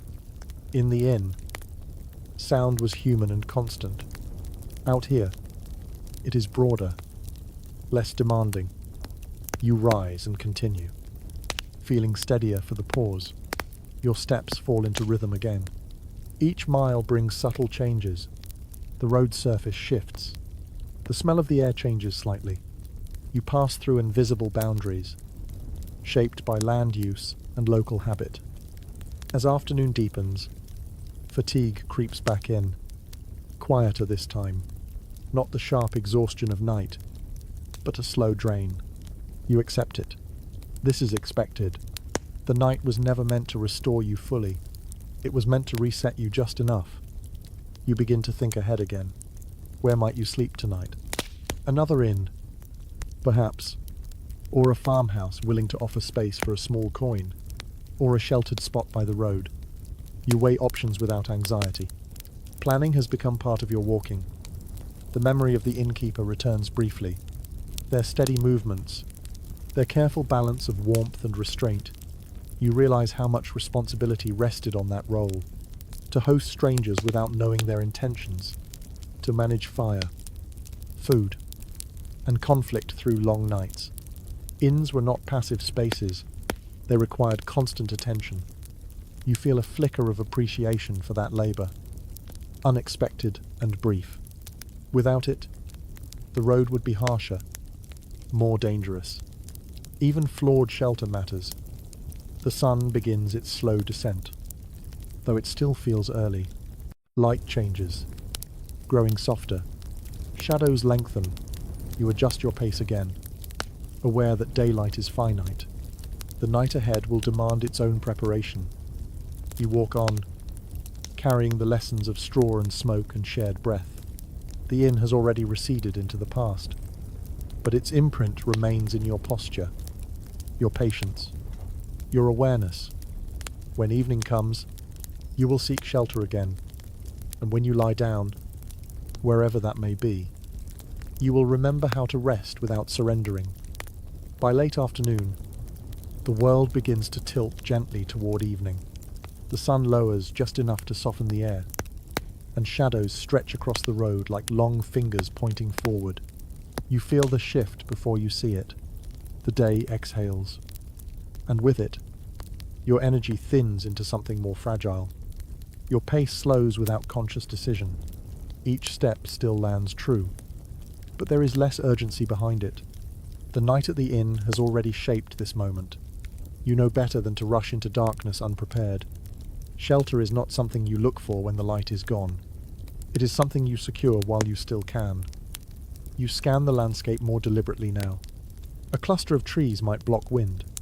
A rise in the land could offer drainage if rain comes. Smoke in the distance suggests habitation. And where people gather, shelter often follows. You weigh these signs carefully, the way you learn to read the inn before entering it. Fatigue settles deeper into your legs. It is not painful, just persistent. The road asks more of you than it did this morning. Your shoulders feel heavier beneath your pack. You loosen the strap slightly, redistributing weight, and feel immediate relief. These small adjustments matter more as the day wanes. You pass a small stream again and pause to drink. This time you drink slowly, savoring the coolness. You rinse your hands and face, washing away sweat and dust. The water wakes you briefly, sharpening your focus. Cleanliness is fleeting on the road, but moments like this feel restorative. As you move on, you begin to hear distant sounds that signal evening. A dog barking far off, a hammer striking wood in measured rhythm. These are signs of people settling in for the night. You are not alone in preparing. The entire landscape shifts together. Your thoughts return, uninvited, to the shared sleeping space of the inn. How odd it felt to surrender personal boundaries so completely.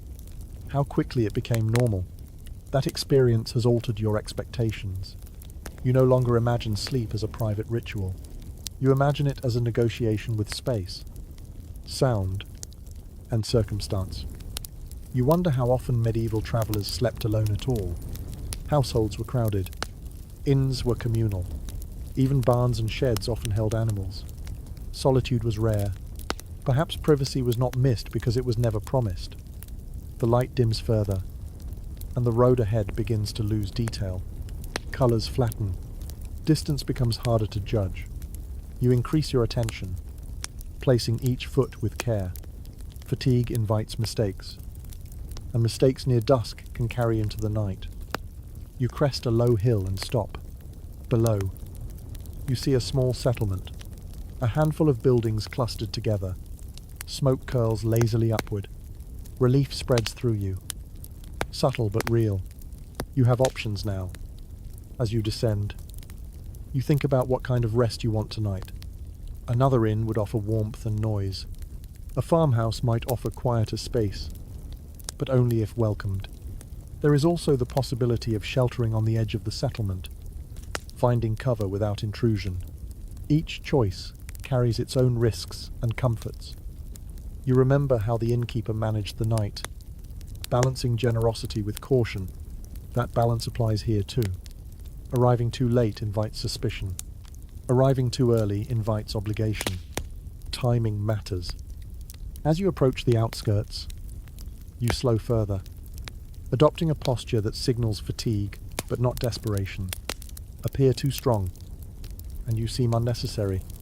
Appear too weak, and you seem like a burden. These judgments happen quickly, often unconsciously.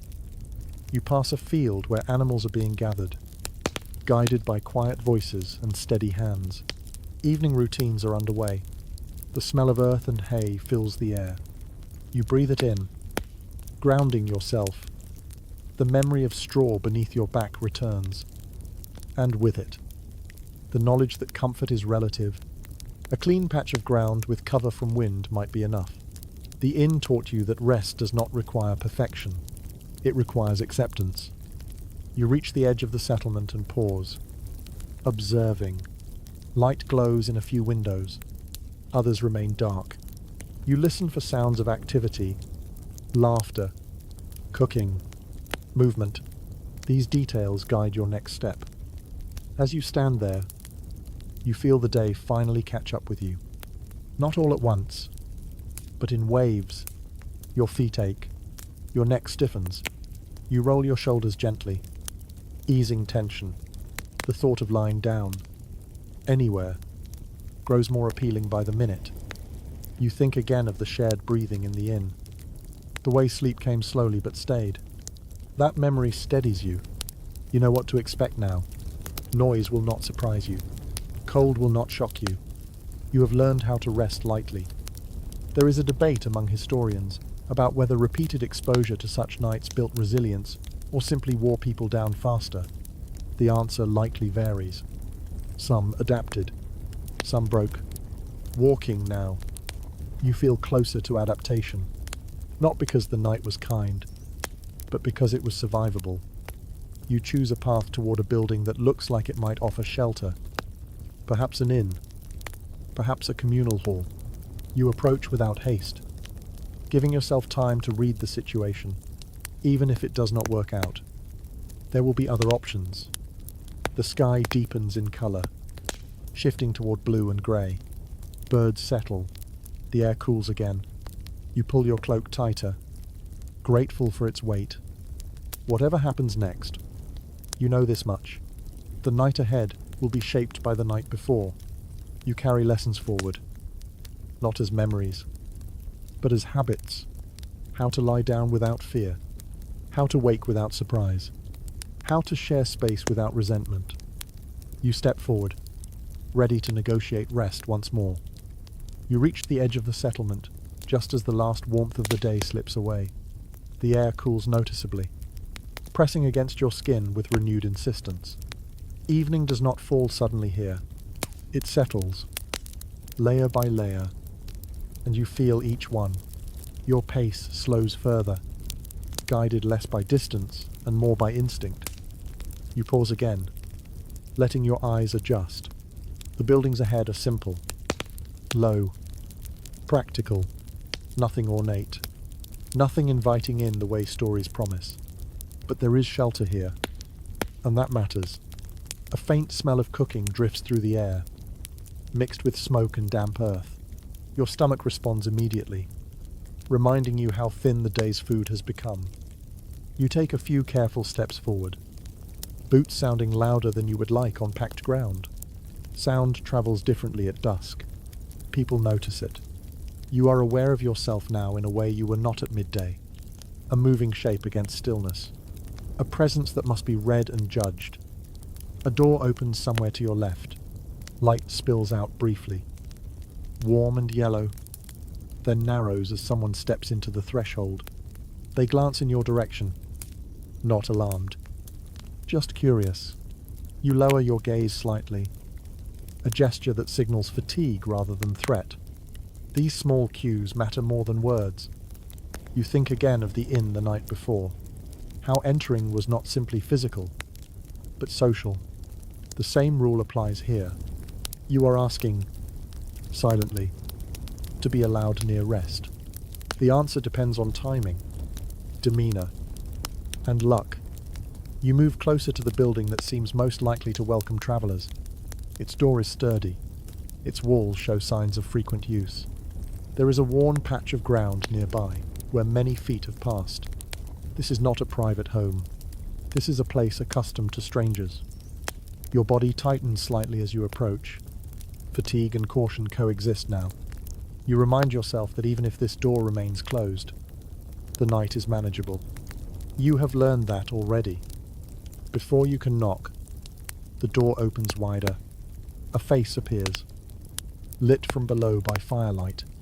Not the innkeeper from last night, but someone similar in posture, watchful, appraising. They take in your pack, your stance, your expression. You greet them simply. No long explanation. No apology. Words are brief at this hour. You ask for a place to rest. The request is plain, stripped of expectation. There is a pause. Not long, but long enough for you to feel it. The person considers. You stand still. Hands relaxed. Eyes steady. Desperation would hurt your chances. Confidence would seem arrogant. You aim for balance. At last, they nod and step aside. The door opens fully. Warmth spills out, carrying with it familiar smells. Smoke, food, human presence. Relief moves through you. Quiet, but unmistakable. You step inside and feel the day finally begin to loosen its hold. This space is smaller than the inn you left behind, but the logic is the same. Shared warmth, shared air, shared expectation of endurance. The room holds only a few people. They look up briefly, then return to what they were doing. You are noticed, then absorbed. This is the rhythm of such places. New arrivals ripple through the space, then settle. You remove your pack carefully and place it where it will not block movement. You have learned that courtesy here is physical, not verbal. You take the space you are given and no more. The person who admitted you gestures toward a spot near the wall. Straw again. A blanket. If one is available. No promises. You nod in thanks. Gratitude is shown by compliance. As you lower yourself to the floor, the ache in your legs deepens briefly, then eases. Sitting still feels harder than walking now. Your body hums with the residue of motion. You let it fade gradually. The room is quieter than the inn, but not silent. A low conversation continues near the fire. Someone stirs a pot slowly. The sound is rhythmic and calming. You realize how much these noises signal safety. Silence would feel unnatural. You listen without intruding. The voices speak of ordinary things. A neighbor's illness. A repair that must be done tomorrow. News of a market farther down the road. These are not stories meant to impress. They are the fabric of daily survival. Food is offered again. Simpler even than last night. You accept it gratefully, aware that declining would raise questions. You eat slowly, savoring warmth more than flavor. The act of eating here is about alignment. You are now part of the evening. As you finish, tiredness floods in fully. This is different from the creeping fatigue of the inn. This is a deep, full-body heaviness. You feel it in your hands, your jaw, the space behind your eyes. You welcome it. You arrange your blanket and settle into the straw. The position feels familiar now. Your body remembers how to do this, where to place your weight, how to angle your shoulders, how to keep warmth close. Around you, others prepare for sleep with minimal ceremony. Cloaks are adjusted, shoes set within reach. Small personal rituals play out quietly. A whispered prayer, a stretch, a sigh. You close your eyes earlier than you did the night before. There is less to watch here, less to learn. You trust the space more quickly, not because it is safer, but because you are more prepared. The sounds of the room blur into a steady background. Your breathing slows.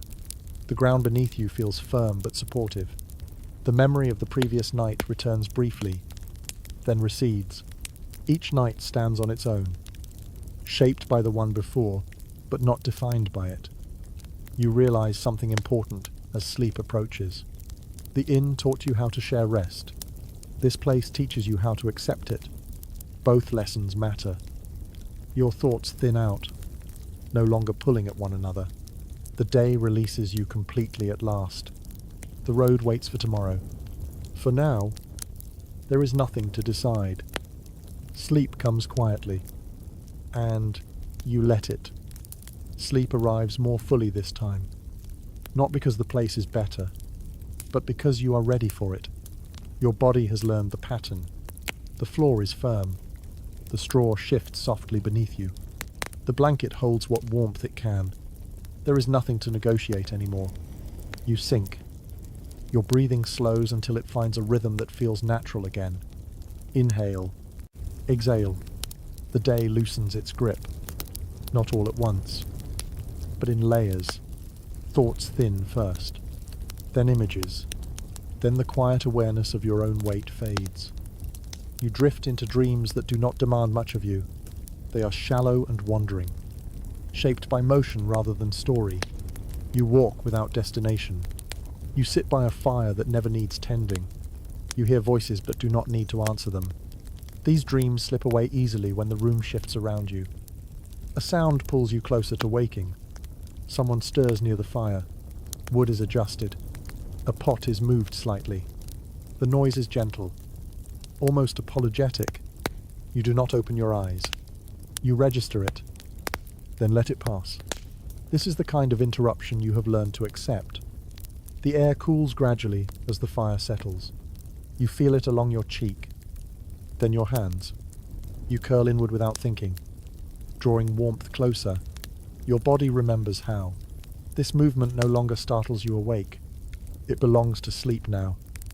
There is a sense of company here, quieter than the inn, but still present. You are not alone.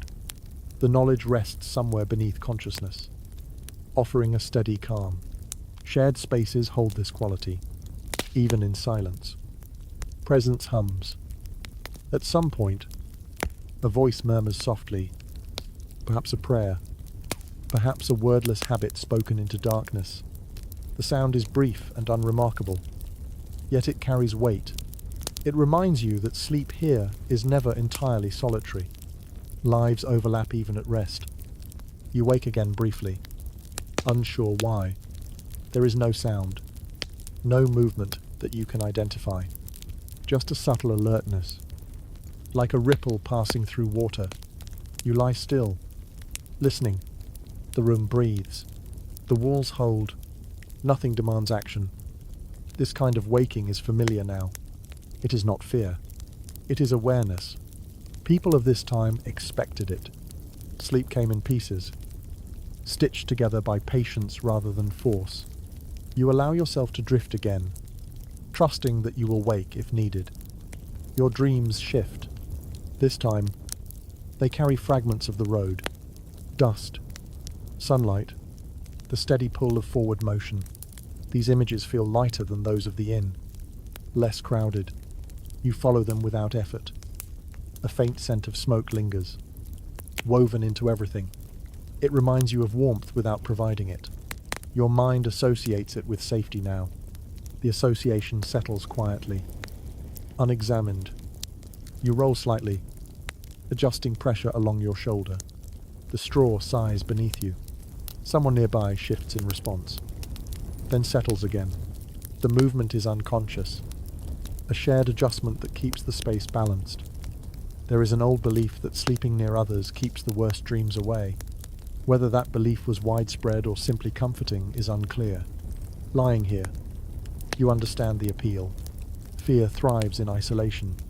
In shared air, it loses shape. Time stretches in ways you no longer try to measure.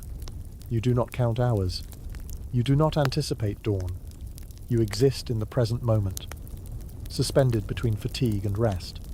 This is a different kind of peace, earned rather than chosen. Cold presses closer before dawn, as it always does. You wake enough to notice it, then pull the blanket higher. Your breath warms the air beneath the wool. You keep it there, slow and steady. This small pocket of warmth feels sufficient. Somewhere outside, wind moves through trees or across open ground. The sound filters in faintly, softened by walls. It does not feel threatening, It feels like context, a reminder that the world continues beyond this room. Your mind flickers briefly to the inn from the previous night. The noise, the crowd, the way sleep hovered rather than settled. You realize how much you learned from that discomfort. It prepared you for this quieter rest. It taught you how to let go without demanding perfection. You drift again, deeper this time. The line between dreaming and waking blurs completely. Thoughts dissolve before they form. Sensation narrows to warmth and weight. There is a brief moment of complete stillness, the kind that feels almost sacred. No movement, no sound. Even your breathing seems to pause, though it does not. This is the deepest rest you have felt in days. When you wake next, it is to light, not full morning, but the suggestion of it, a pale glow filtering through a gap in the wall or the edge of a shutter. Your eyes open slowly, unhurried. The room is quiet, but not empty. Others still sleep, their forms softened by half light. You remain still, letting awareness return gently. Your body feels heavy, but not sore. That alone feels like a victory. The night has passed without disruption. You have rested enough. As you lie there, you consider how different this sleep felt from the inn. Fewer voices, less motion, a steadier quiet. Yet both served the same purpose. They carried you through the night and returned you to the day. You stretch one hand slightly, testing the stiffness in your fingers. It is mild, acceptable. You breathe deeply, filling your lungs with cool air that smells faintly of smoke and earth. Someone near the fire stirs, sitting up slowly. The movement is unremarkable, but it signals the beginning of morning. The pattern repeats. Wake, gather, move on. You do not rush to rise. There is no need. The road will wait. It always does.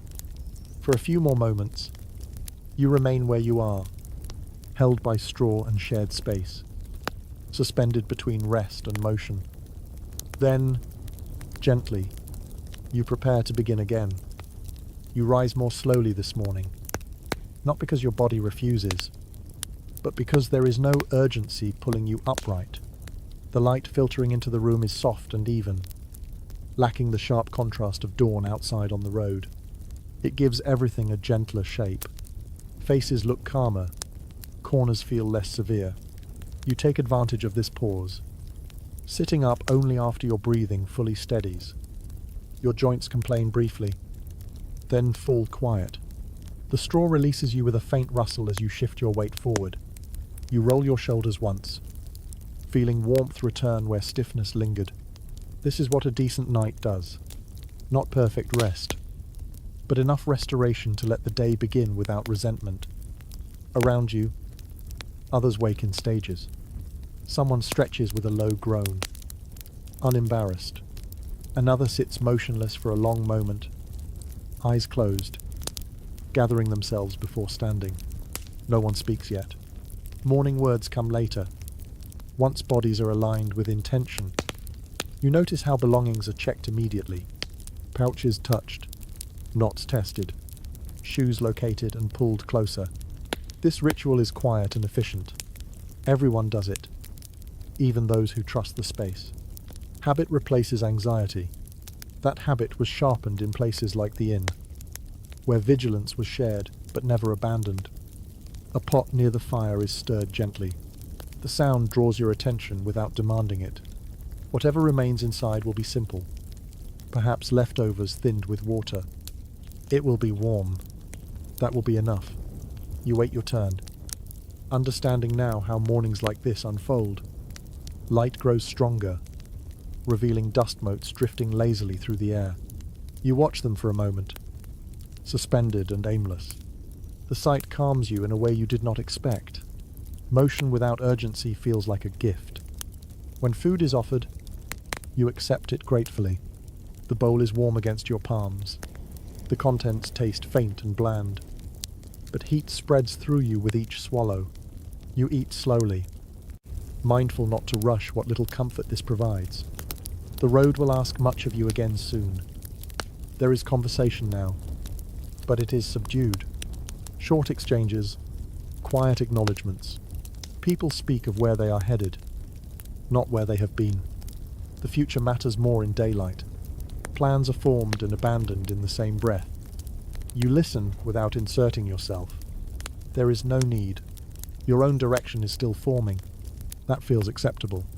Nights like the one before teach flexibility. Certainty can wait. As you finish eating, you pack your things carefully. Each movement is deliberate. You have learned that haste invites mistakes. The inn taught you that lesson first, when fumbling in the dark risked attention or loss. Here, in calmer light, the lesson remains. You stand fully and test your balance. The floor feels solid. Your legs feel capable. There is a quiet satisfaction in this simple check. You are ready to move again. The person who welcomed you last night offers a nod as you pass. No words. No expectation of thanks. Shelter was given. Shelter was used. The exchange is complete. You return the nod, feeling the simplicity of it settle comfortably in your chest. Outside, the morning air greets you with cool clarity. It is colder than the room you leave behind, but fresher. You breathe deeply, filling your lungs until the last traces of smoke fall away. The sky above is pale and open. The day stretches forward. You pause just beyond the doorway, adjusting your pack, letting your eyes travel across the landscape. Roads split and rejoin here. Paths worn by countless feet extend in several directions. You choose one without ceremony. Choice feels lighter now. As you walk, you realize how the nights you have spent shape the way you move. Your steps are quieter, your awareness wider. You do not rush to fill silence with thought. You let it exist. There is a sense of continuity that follows you. The inn, the smaller shelter, different spaces, same purpose. They held you when movement was no longer possible. They returned you to yourself just enough to continue. This pattern repeats across lives and centuries. Rarely celebrated, always necessary. You pass a small cluster of trees and notice signs of previous travelers. Flattened grass, a ring of stones where a fire once burned. Someone slept here once, perhaps avoiding an inn, perhaps unable to find one. The road offers many kinds of rest, if you know how to accept them. Your pace settles naturally, not hurried, not sluggish. You move in rhythm with your breath. The road responds, offering firm ground and gentle curves. This mutual understanding feels earned. As the sun climbs, warmth returns gradually. You loosen your cloak again, letting heat escape. The cold of night fades into memory. Useful but no longer pressing. You carry its lessons forward without carrying its weight. You think briefly of the people still behind you, waking more slowly, preparing to tend fires or fields. Their days will be different from yours, but no less shaped by shared nights and practical rest. Movement and stillness balance one another across the landscape. There is an ease in you now that was not there before. Not comfort exactly, but confidence. You know what you can endure. You know what you need to keep going. That knowledge quiets unnecessary worry. The road opens wider ahead. Sunlight pooling in shallow dips. You step into it willingly, feeling strength return with each stride. Hunger will come again. Fatigue will follow. Another night will require negotiation. But you have learned how to meet those moments. For now, the morning belongs to you, and you walk on, steady and unburdened, carrying rest not as memory, but as momentum. As the day unfolds, you begin to notice how sleep, even fragmented and shared, reshapes your inner rhythm. Your thoughts feel steadier now, less pulled by urgency. The road no longer presses you forward with insistence. Instead, it invites you to move at a pace that feels sustainable, almost conversational. Your feet find their pattern again, a measured sequence that matches your breathing. Step, wait, shift, Each movement feels intentional without effort. The stiffness from the night has dissolved into a quiet awareness of your body. Present but not demanding. This awareness feels useful. It keeps you attentive without exhausting you. You pass through a patch of woodland where sunlight filters down in broken patterns. Leaves rustle overhead, stirred by a light breeze. The sound reminds you of the low murmurs in the shared sleeping space. Different in source, but similar in effect. A steady backdrop that reassures rather than distracts. As you walk, you consider how nights like those at the inn and the smaller shelter shape expectations. You no longer imagine sleep as escape. You understand it as preparation. A pause that equips you just enough to continue. That understanding alters how you approach the day. You take fewer risks. You listen more carefully. You trust gradual progress over bursts of effort. There is a stream ahead, wider than the one you crossed earlier. You slow and approach cautiously, testing the ground near its edge. Water moves steadily, clear but cold. You watch it for a moment, gauging depth and current. This habit, reading before acting, was sharpened by nights where awareness mattered more than comfort. You cross carefully, boots splashing lightly. Cold seeps through the leather, biting at your toes. You wince, then laugh softly to yourself. Discomfort is brief and manageable. You step onto the far bank and pause, letting water drain and circulation return. The road teaches patience in small ways. Beyond the stream, the land opens again. Fields stretch outward, interrupted by hedges and occasional stone markers. You feel exposed here, more visible than in the trees. This awareness changes your posture slightly. Shoulders back, head up. You move with confidence, not to invite attention, but to discourage it. Travelers in this era learned quickly how to signal intent without words. Pace, posture, and gaze conveyed more than speech ever could. Nights spent in shared spaces taught restraint. You learned not to stare, not to flinch, not to claim more space than offered. Those lessons serve you now. Your thoughts drift to the people you slept beside at the inn. Their faces have blurred, but their presence remains as an impression. You shared vulnerability with them without knowing their names. That experience lingers, making solitude feel less stark. You carry a sense of connection forward, even when walking alone. As midday approaches again, hunger steers. You feel it as a hollow warmth rather than pain. You consider how much farther you can go before needing food. This calculation feels familiar now, almost comforting. It gives shape to the afternoon. You find a place to sit near a low stone wall and rest briefly. The stone is warm from the sun, radiating heat into your back. You close your eyes and let that warmth soak in. The pause feels earned. You do not rush it. While you rest, you think about how people spoke of sleep in this time, not as luxury, but as necessity, something to be managed rather than indulged. Nights were not expected to restore fully. They were expected to sustain. That expectation shaped everything from architecture to habit. The inn embodied that philosophy. It did not promise comfort.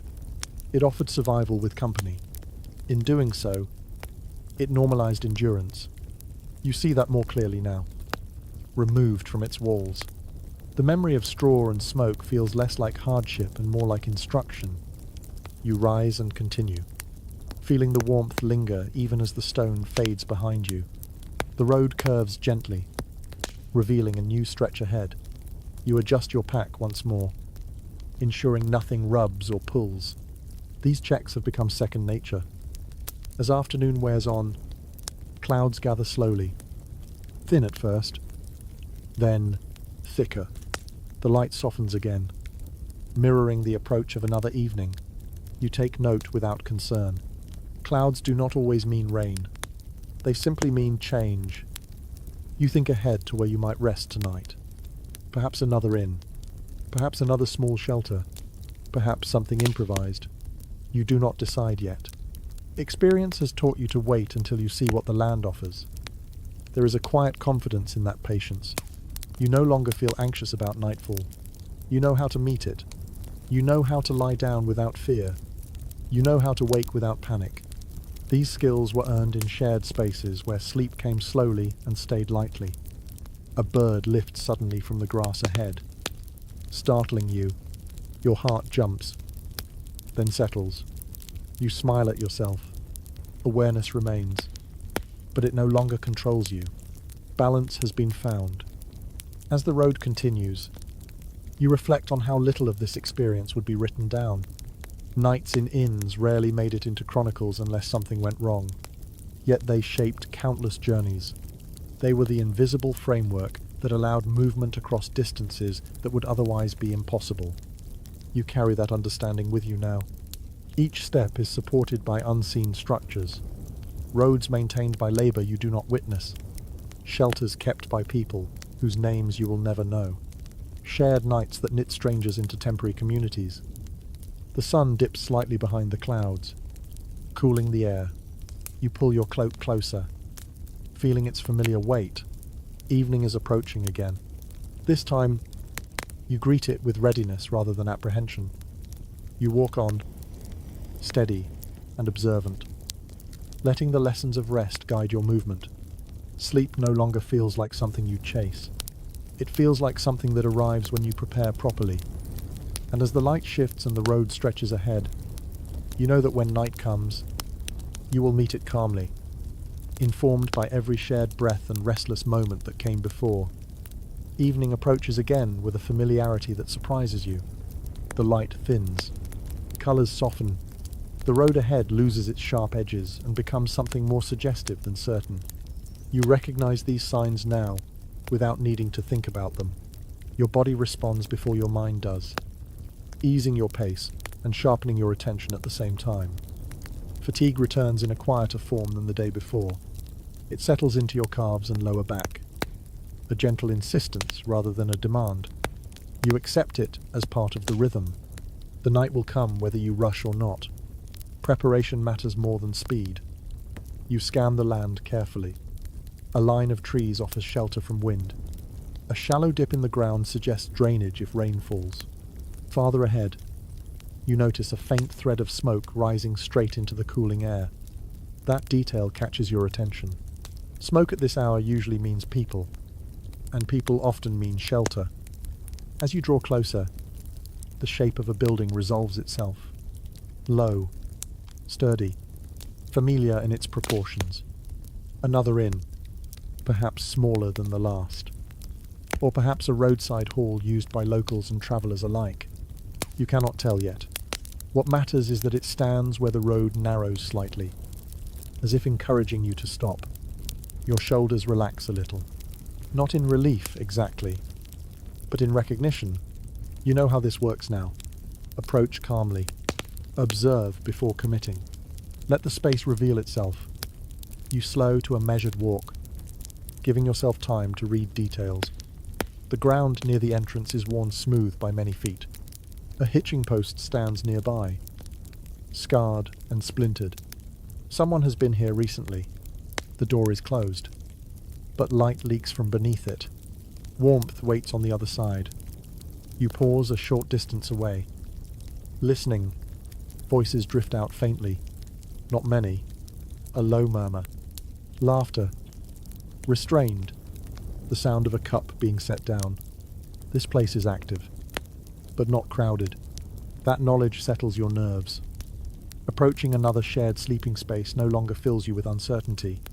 You have learned the unspoken rules. How to stand. How to wait. How to enter without demanding.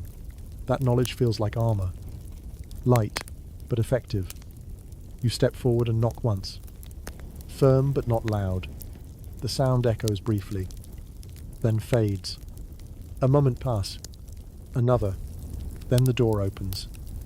The face that appears studies you quickly, not unkindly, just thoroughly. They take in your posture, your pack, your expression. You meet their gaze without challenge.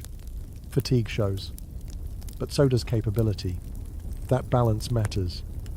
You ask for rest. Simply, No story, no explanation. The words are familiar now, practiced without feeling rehearsed. The person nods and steps aside, holding the door open. Warm air spills out, carrying scents of smoke and cooked grain. Your body responds immediately, leaning toward it before you consciously move. You step inside and feel the day loosen its grip once more. The room is modest, smaller than the inn you remember from earlier nights. A handful of people sit near the fire. Others are already settling along the walls. There is space here, but not abundance.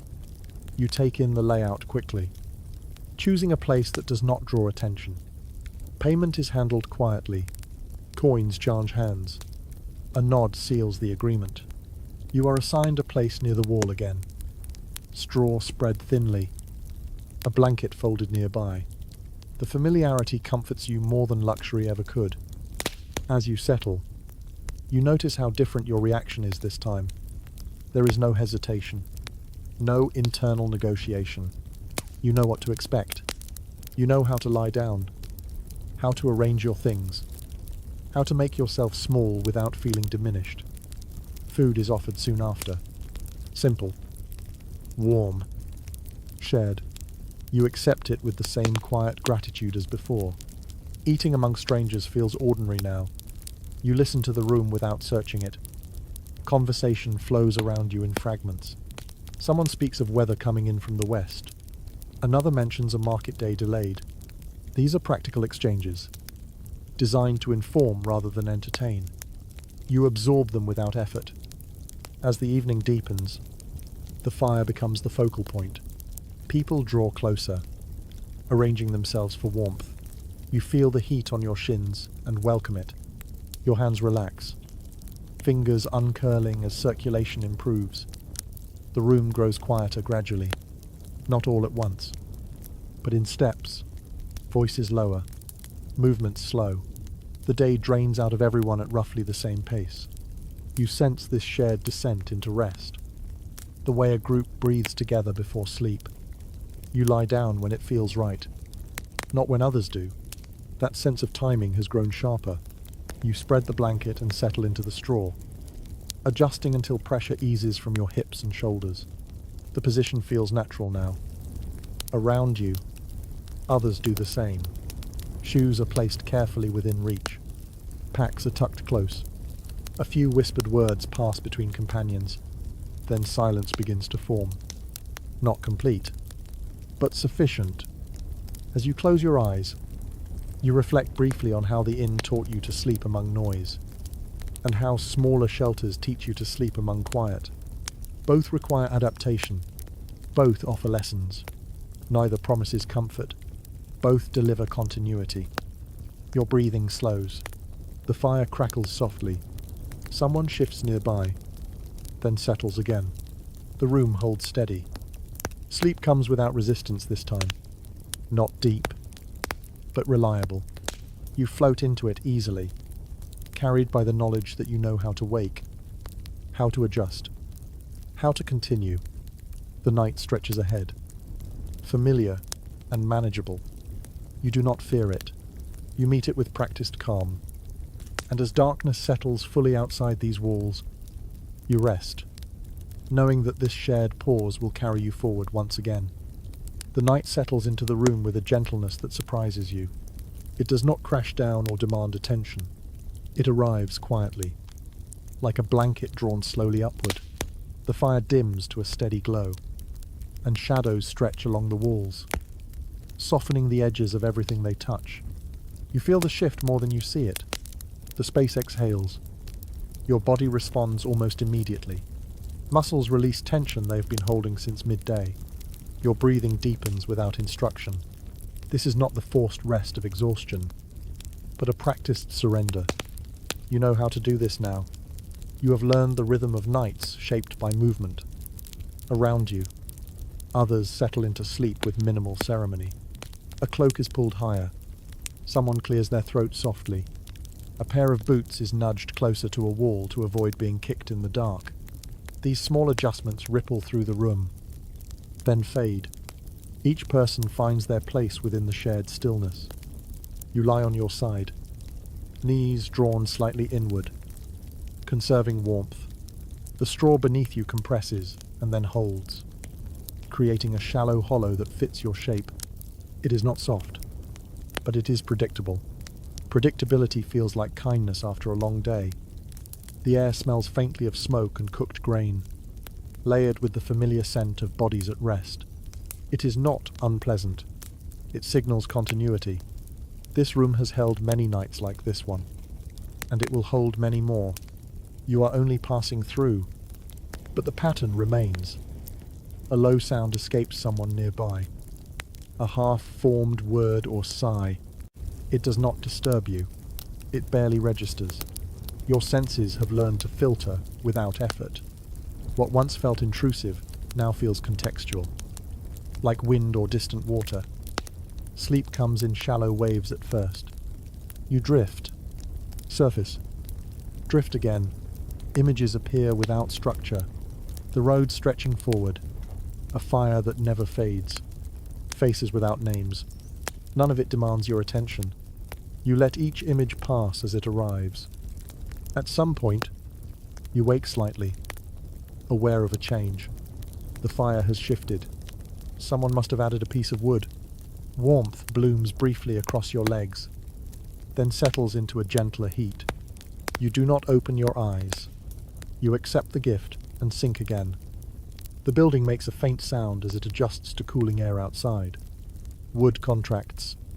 A beam settles. The noise is brief and unremarkable. It does not carry threat. It carries age. Structures like this move as naturally as bodies do. Your breathing slows further. Inhale. Exhale. Each cycle feels complete. You are not waiting for morning.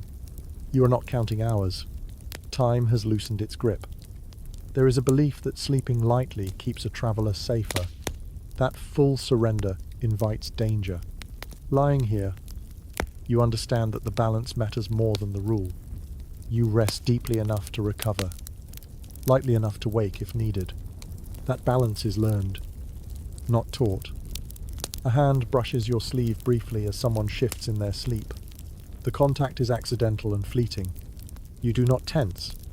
You adjust slightly, creating space without thought. Bodies negotiate even in rest. The room grows cooler as the night advances. You feel it first along your cheek, then your hands. You draw the blanket higher and breathe into the pocket of warmth it creates. Your breath becomes part of your shelter. This small skill feels surprisingly empowering. Outside, the world continues. You hear wind move through trees, distant and steady. Perhaps an animal passes nearby. The sound filters through walls and settles into the background. It reminds you that the shelter is not separate from the world, only a thin boundary within it. You wake again briefly, not from sound or cold, but from a sense of completion. Your body has reached a deeper rest than it did the night before. You recognize the feeling. It is subtle, but unmistakable. You are no longer catching sleep. You are holding it. Dreams shift again, becoming slower, less fragmented. You find yourself walking familiar roads without effort. You sit beside a fire and feel warmth without needing to move closer. These dreams do not tug you awake. They cradle you instead. At some point, a soft light begins to form at the edge of your awareness. Not dawn yet, but the idea of it. Your body notices before your eyes do. Hormones shift. Sleep thins slightly, preparing for release. You remain still, letting the process unfold naturally. There is no reason to hurry it. The road will wait. It always has. A quiet stir near the fire signals the first wakeful movement of the morning. Someone sits up slowly, careful not to disturb others. The courtesy feels instinctive, ingrained by countless shared nights. You open your eyes briefly, just enough to orient yourself. The room is washed in a pale grey light now. Shapes are gentle. Faces remain relaxed. You close your eyes again, savouring the last moments of rest. Your body feels different this morning, heavier in a good way, anchored. The aches of the previous night are absent or muted. That absence feels significant. It means the rest worked. Not perfectly, but sufficiently. You stretch one foot slightly, testing the space around you. No resistance. No sharp pain. You smile faintly. Unseen. As the light grows stronger, more people begin to wake. Movements remain slow and deliberate. No one speaks loudly. Morning emerges as quietly as night arrived. You take a final deep breath, filling your lungs with cool air tinged with smoke and earth. You feel ready, not eager, not reluctant, simply prepared. When you sit up, it is without strain. Your joints respond smoothly. The straw releases you without protest. You gather your blanket and fold it neatly, returning it to its place. This small act feels like closure. The night has done its work. You are ready to move again. You rise into the morning with a steadiness that feels earned. Not rushed, not heavy, simply ready. Light fills the room now. Thin but confident, revealing the quiet aftermath of sleep. Blankets folded, packs gathered, faces softer than they were last night. The night has passed cleanly, and that fact alone brings a quiet satisfaction. You take a moment before standing fully, letting your feet press into the floor. Balance comes easily. There is no sharp complaint from your back, no protest from your knees. That is not luck. It is the result of learning how to rest without demanding too much from the night. Around you, others move with the same deliberate calm. No one speaks above a murmur. Morning does not need volume. It needs coordination. People know where they are going and how long they have before the road calls again. You gather your things slowly, checking each item by feel. Pack strap, pouch, cloak, all present. This ritual feels grounding now, less about fear and more about order. You align yourself with the day through these small, familiar movements. Near the fire, someone stirs the embers and sets a small pot to warm. The scent that rises is faint but encouraging. Warm water, perhaps thickened with yesterday's grains. Morning food here is not meant to satisfy hunger fully. It is meant to awaken the body gently, without weighing it down. You accept a bowl when it is offered, wrapping your hands around it for warmth. The first sip spreads heat through your chest, easing the last stiffness from sleep. You drink slowly, aware that this quiet moment is part of preparation, not indulgence. There is conversation now, but it remains practical. Someone asks about the road ahead. Another mentions weather turning later in the day. These exchanges are brief, efficient, and useful. Information travels quickly in places like this, shaped by necessity rather than curiosity. You listen, absorbing what matters. A stretch of road becomes muddy after rain. A bridge farther on is under repair. These details adjust your mental map without requiring immediate action. You file them away for later. As you finish your bowl, you notice how naturally you move among others now. No hesitation, no awkwardness. Shared nights have taught you how to exist in communal spaces without friction. You step around someone stretching. You wait without impatience when space narrows. These habits make movement smoother for everyone. The person who kept watch over the room last night meets your eyes briefly and nods. It is not a farewell. It is acknowledgement. You shared a night under the same roof, and that is enough to mark the moment. You step outside into the morning air. Cool and clear. The sky has lifted into a pale blue, streaked with thin clouds. The light feels clean on your face. You inhale deeply, letting it clear the last traces of smoke from your lungs. Outside, the world is already in motion. A cart rattles past at a distance. Someone calls out to an animal. Doors open and close. The day does not wait for travelers to be ready. It unfolds regardless. You pause just long enough to adjust your pack and settle your cloak. The road ahead stretches forward, familiar and open. You feel no rush to fill the silence with thought. Walking will do that for you. As you begin moving again, You notice how the memory of the inn has changed. It no longer feels like a challenge endured. It feels like a reference point, a measure of what you can handle and how you respond when comfort is limited. You think about how many people in this time lived entire lives shaped by nights like that, not as exceptions, but as routine. Sleep was shared, privacy was rare, rest came in pieces. Yet movement continued, trade flowed, pilgrimages happened. Life advanced one night at a time. This perspective shifts something in you. You stop comparing your rest to an ideal. You measure it against function. Did you wake capable? Did you recover enough to move forward? That standard feels more honest. Your pace settles quickly. Each step feels aligned with the ground beneath it. You navigate small dips and ruts without conscious effort. Awareness remains wide, but not tense. This is the state the nights have been training you for. You pass a familiar bend in the road and recognize it from earlier journeys. That recognition brings comfort. Landmarks matter when everything else changes. They anchor memory and expectation. As the morning progresses, warmth returns gradually. You loosen your cloak and let sunlight touch your shoulders. The contrast between night and day feels less dramatic now. You know both. You have learned to move between them. Hunger will return later. Fatigue will follow. Another night will ask for negotiation. None of this feels threatening. It feels cyclical, predictable, manageable. You realize that the inn was not just a place to sleep. It was a classroom. It taught you how to listen without reacting, how to rest without surrendering, how to share space without resentment. Those lessons travel with you now. As you walk, your thoughts grow quieter, not empty, but focused. You think about distance in practical terms, about water sources, about shelter before dusk. The future narrows to what matters most. There is a quiet confidence in this narrowing. Complexity fades when survival is simple. Move, rest, eat, repeat.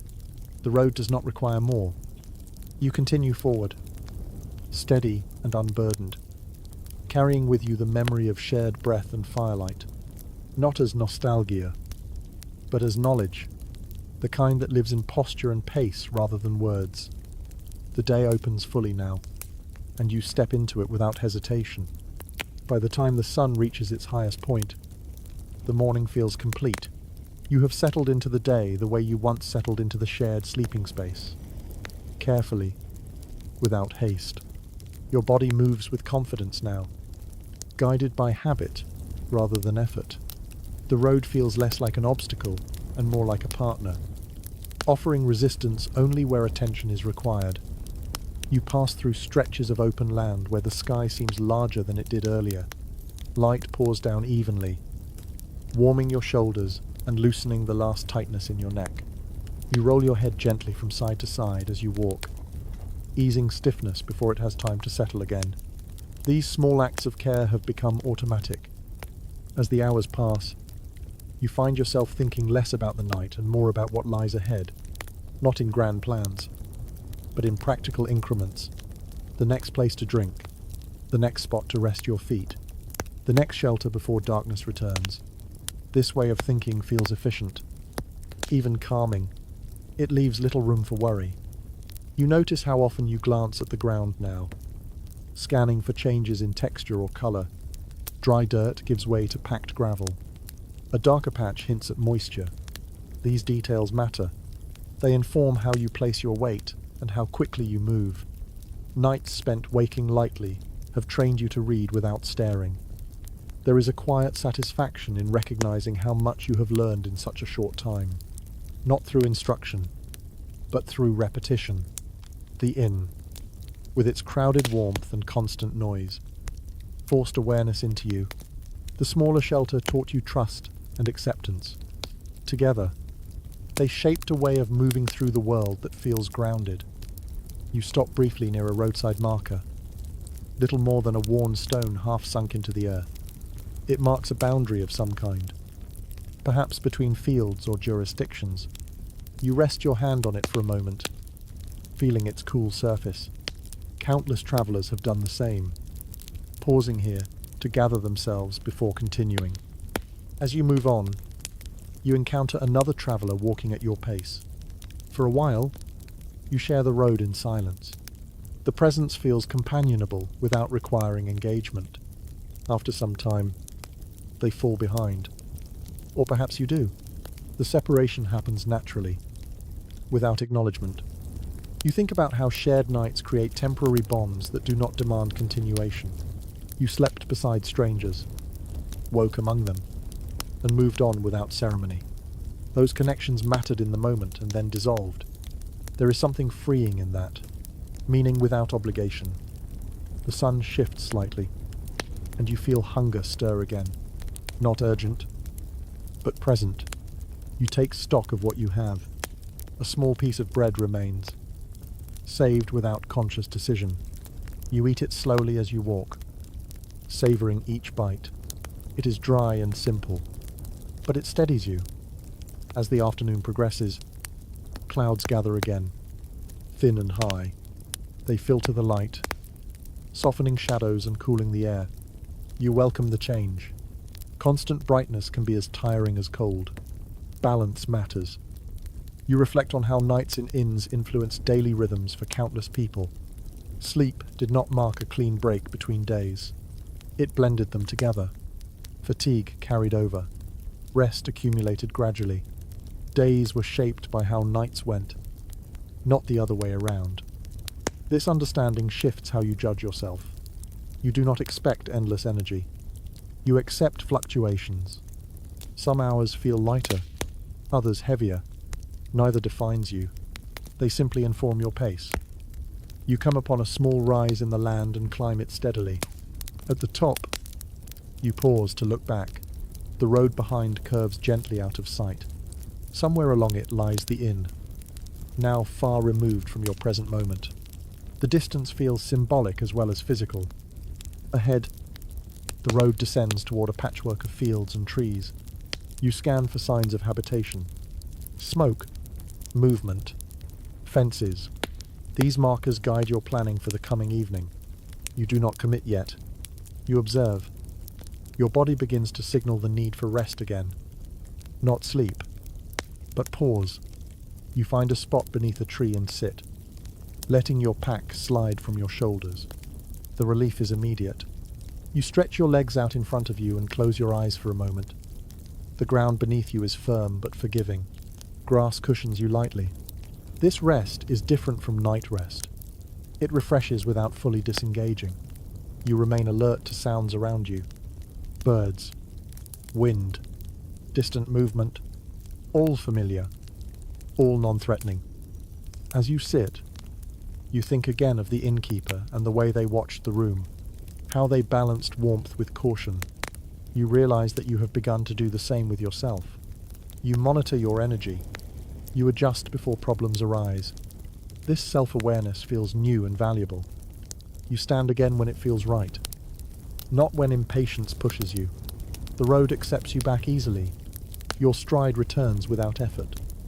As the afternoon wanes, light shifts toward gold.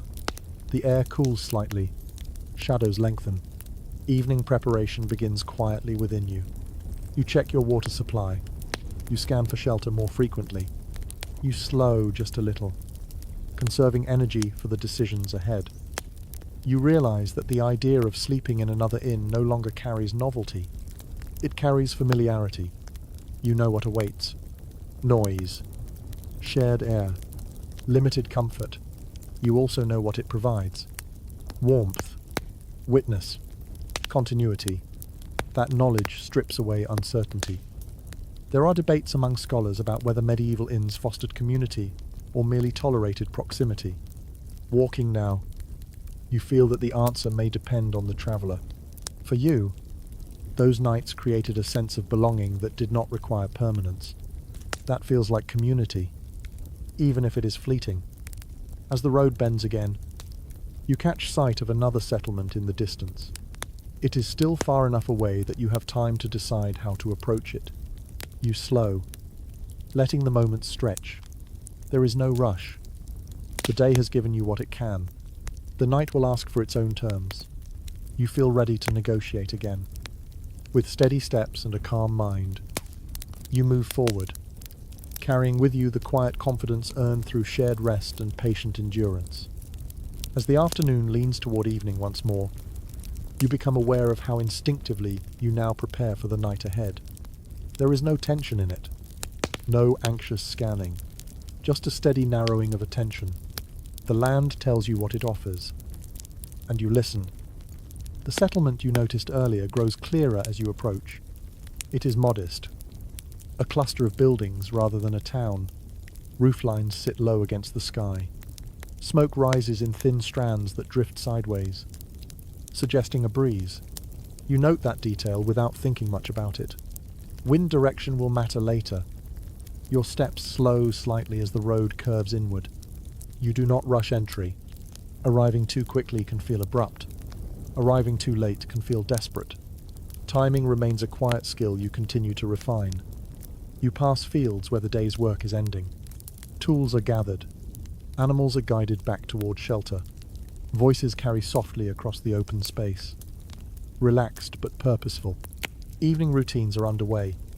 You feel less like an interruption and more like part of the expected flow. At the edge of the settlement, you stop briefly. Not from uncertainty, but from habit. You adjust your pack. You straighten your posture. These small gestures signal readiness rather than need. You have learned that how you arrive matters almost as much as where. You move toward a building that appears accustomed to receiving travelers. The ground near its entrance is worn. The walls show signs of repeated repair.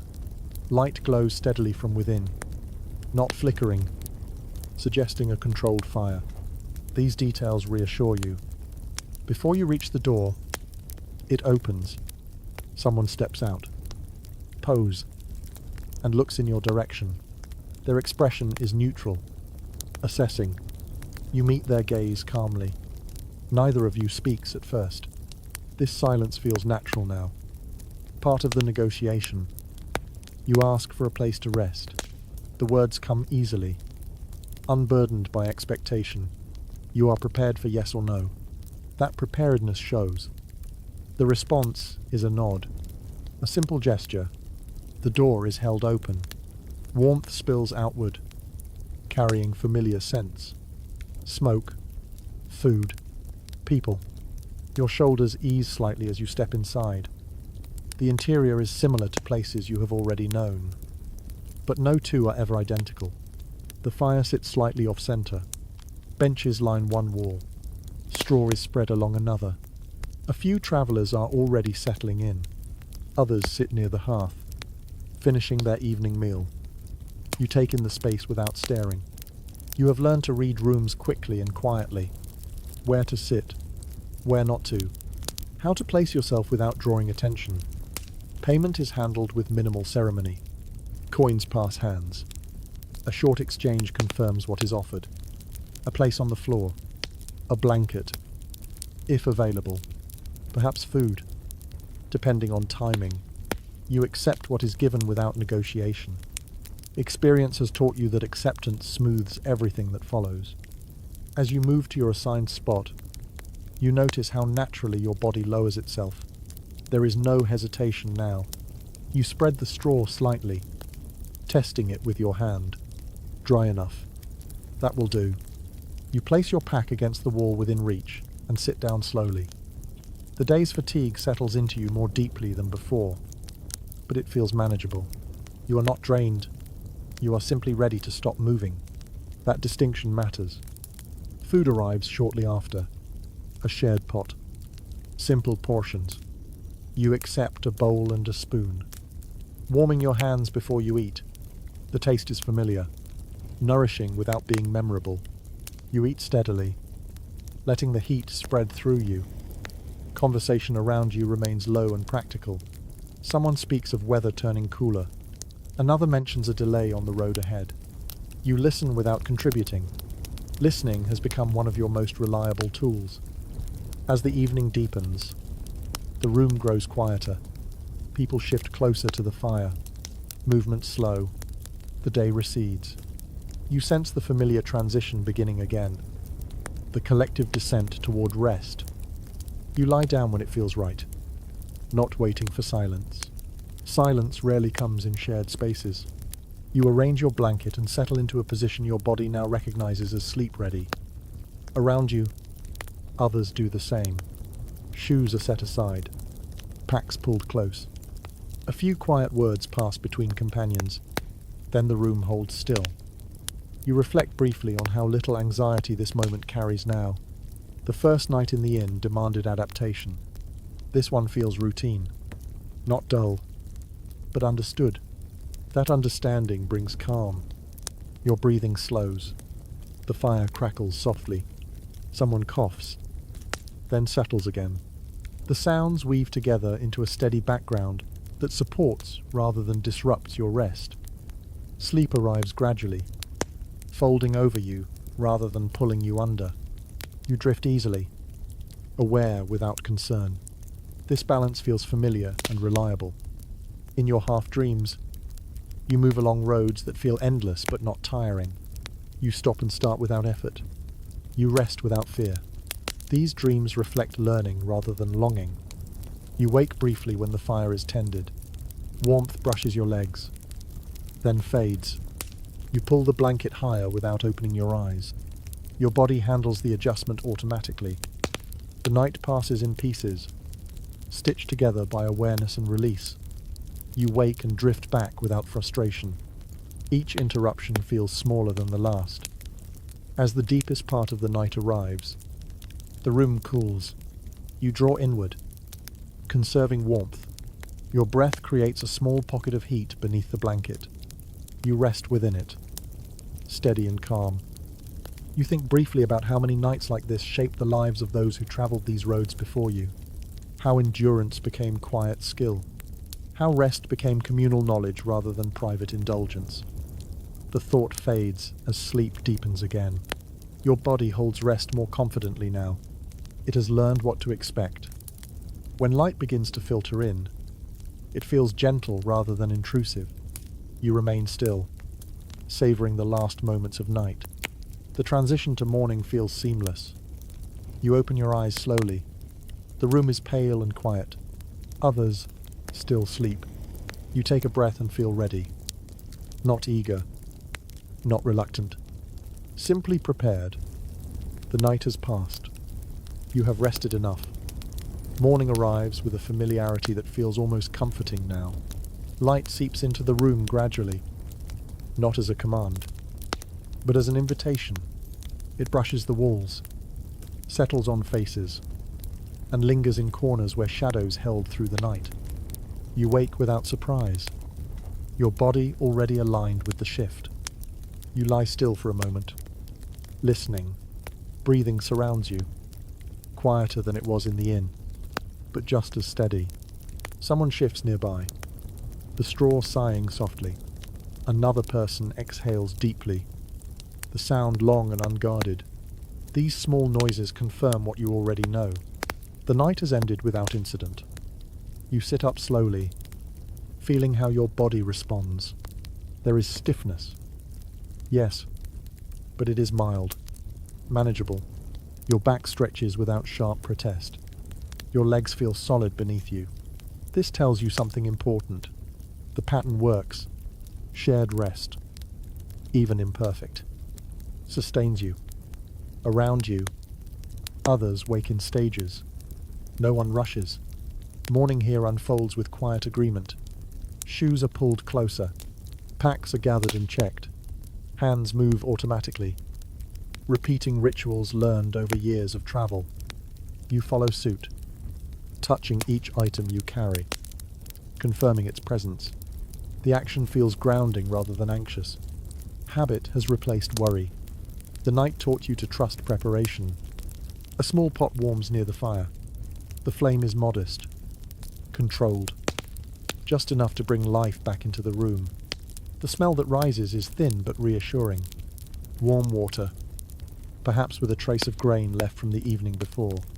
It will wake your body gently, not weigh it down. You accept a bowl when it is offered, nodding in thanks. The heat seeps into your palms, easing the last chill from sleep. You sip slowly, letting the warmth spread inward. There is no conversation yet. Morning words come after the body agrees to be awake. As light strengthens, the room reveals itself more clearly. Marks on the walls. Repairs layered over repairs. This place has been shaped by countless nights like the one you just passed through. Travelers arrived tired, left capable, and made room for the next. There is a quiet respect in how people move around one another. You wait without impatience when space narrows. You step aside instinctively when someone stretches.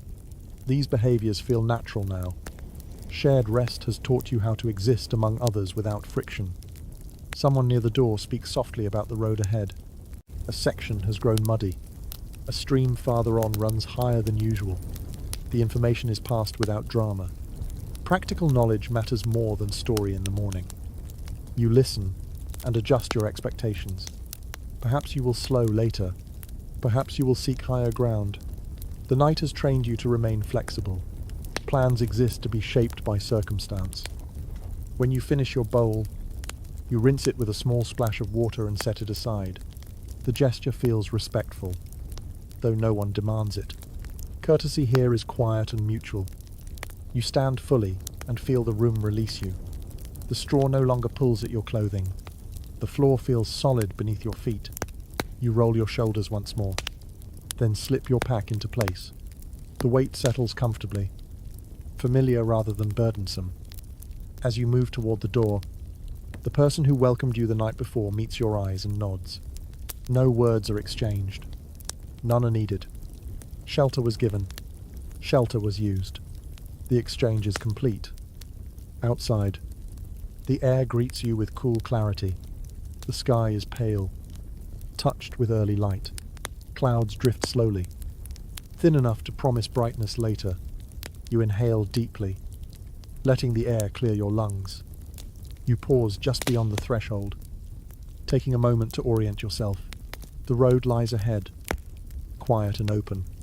You feel no urgency to fill the silence. The day will speak soon enough. As you begin walking, you notice how different this morning feels from the one after the inn. There is less noise echoing in your mind, less residue from the night. The smaller shelter offered a steadier rest, and your body reflects that.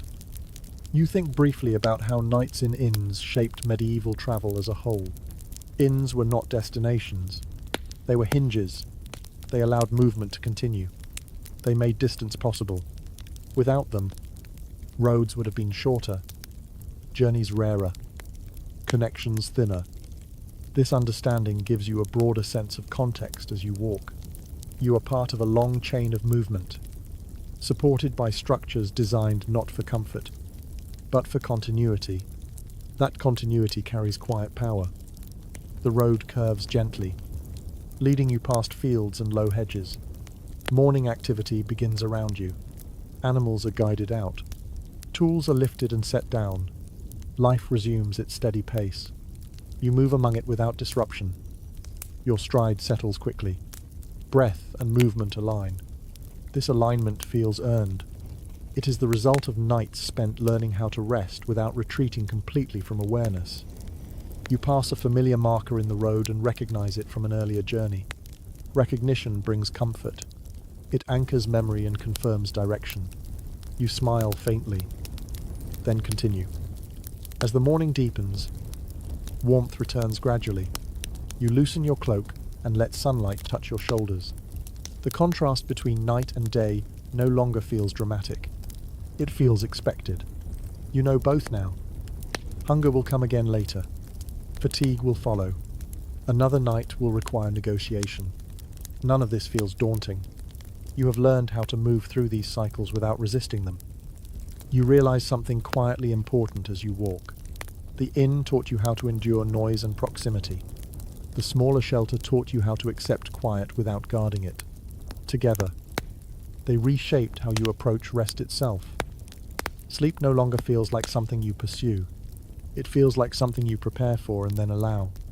That shift changes everything. As the road opens ahead, you feel steady and capable, not invincible, just prepared. Prepared to walk, prepared to pause, prepared to share space when needed. The world stretches outward, full of roads and nights yet to come. You move into it with calm confidence, carrying lessons learned in firelight and straw, in shared breath and patient endurance. And as you walk, you understand now what medieval travelers knew without naming it. Rest is not about comfort. It is about continuation. The day carries you forward with a calm persistence that feels almost gentle. You walk without counting steps now, without measuring distance in any precise way. The road exists, and you move along it. That is enough. Your body understands what is required, and your mind no longer interferes. Light settles fully across the land, soft but confident. The air is cool and clean, carrying the faint scent of earth and leaves. You feel balanced in a way that has nothing to do with strength and everything to do with rhythm. Movement. Pause. Movement again. This pattern has become familiar, almost comforting. As you walk, you reflect on how much has changed since that first night at the inn. Not in the world around you, but in how you meet it. The noise that once demanded attention now fades into background texture. Shared spaces that once felt intrusive now feel functional. You have learned how to be present without being overwhelmed. You notice how easily your thoughts drift now, unburdened by constant calculation. When hunger comes, you acknowledge it. When fatigue stirs, you respond early. You no longer push until something breaks. You adjust. That adjustment is the quiet skill the nights have taught you. The memory of the inn returns one last time. Not sharply, but with a soft clarity.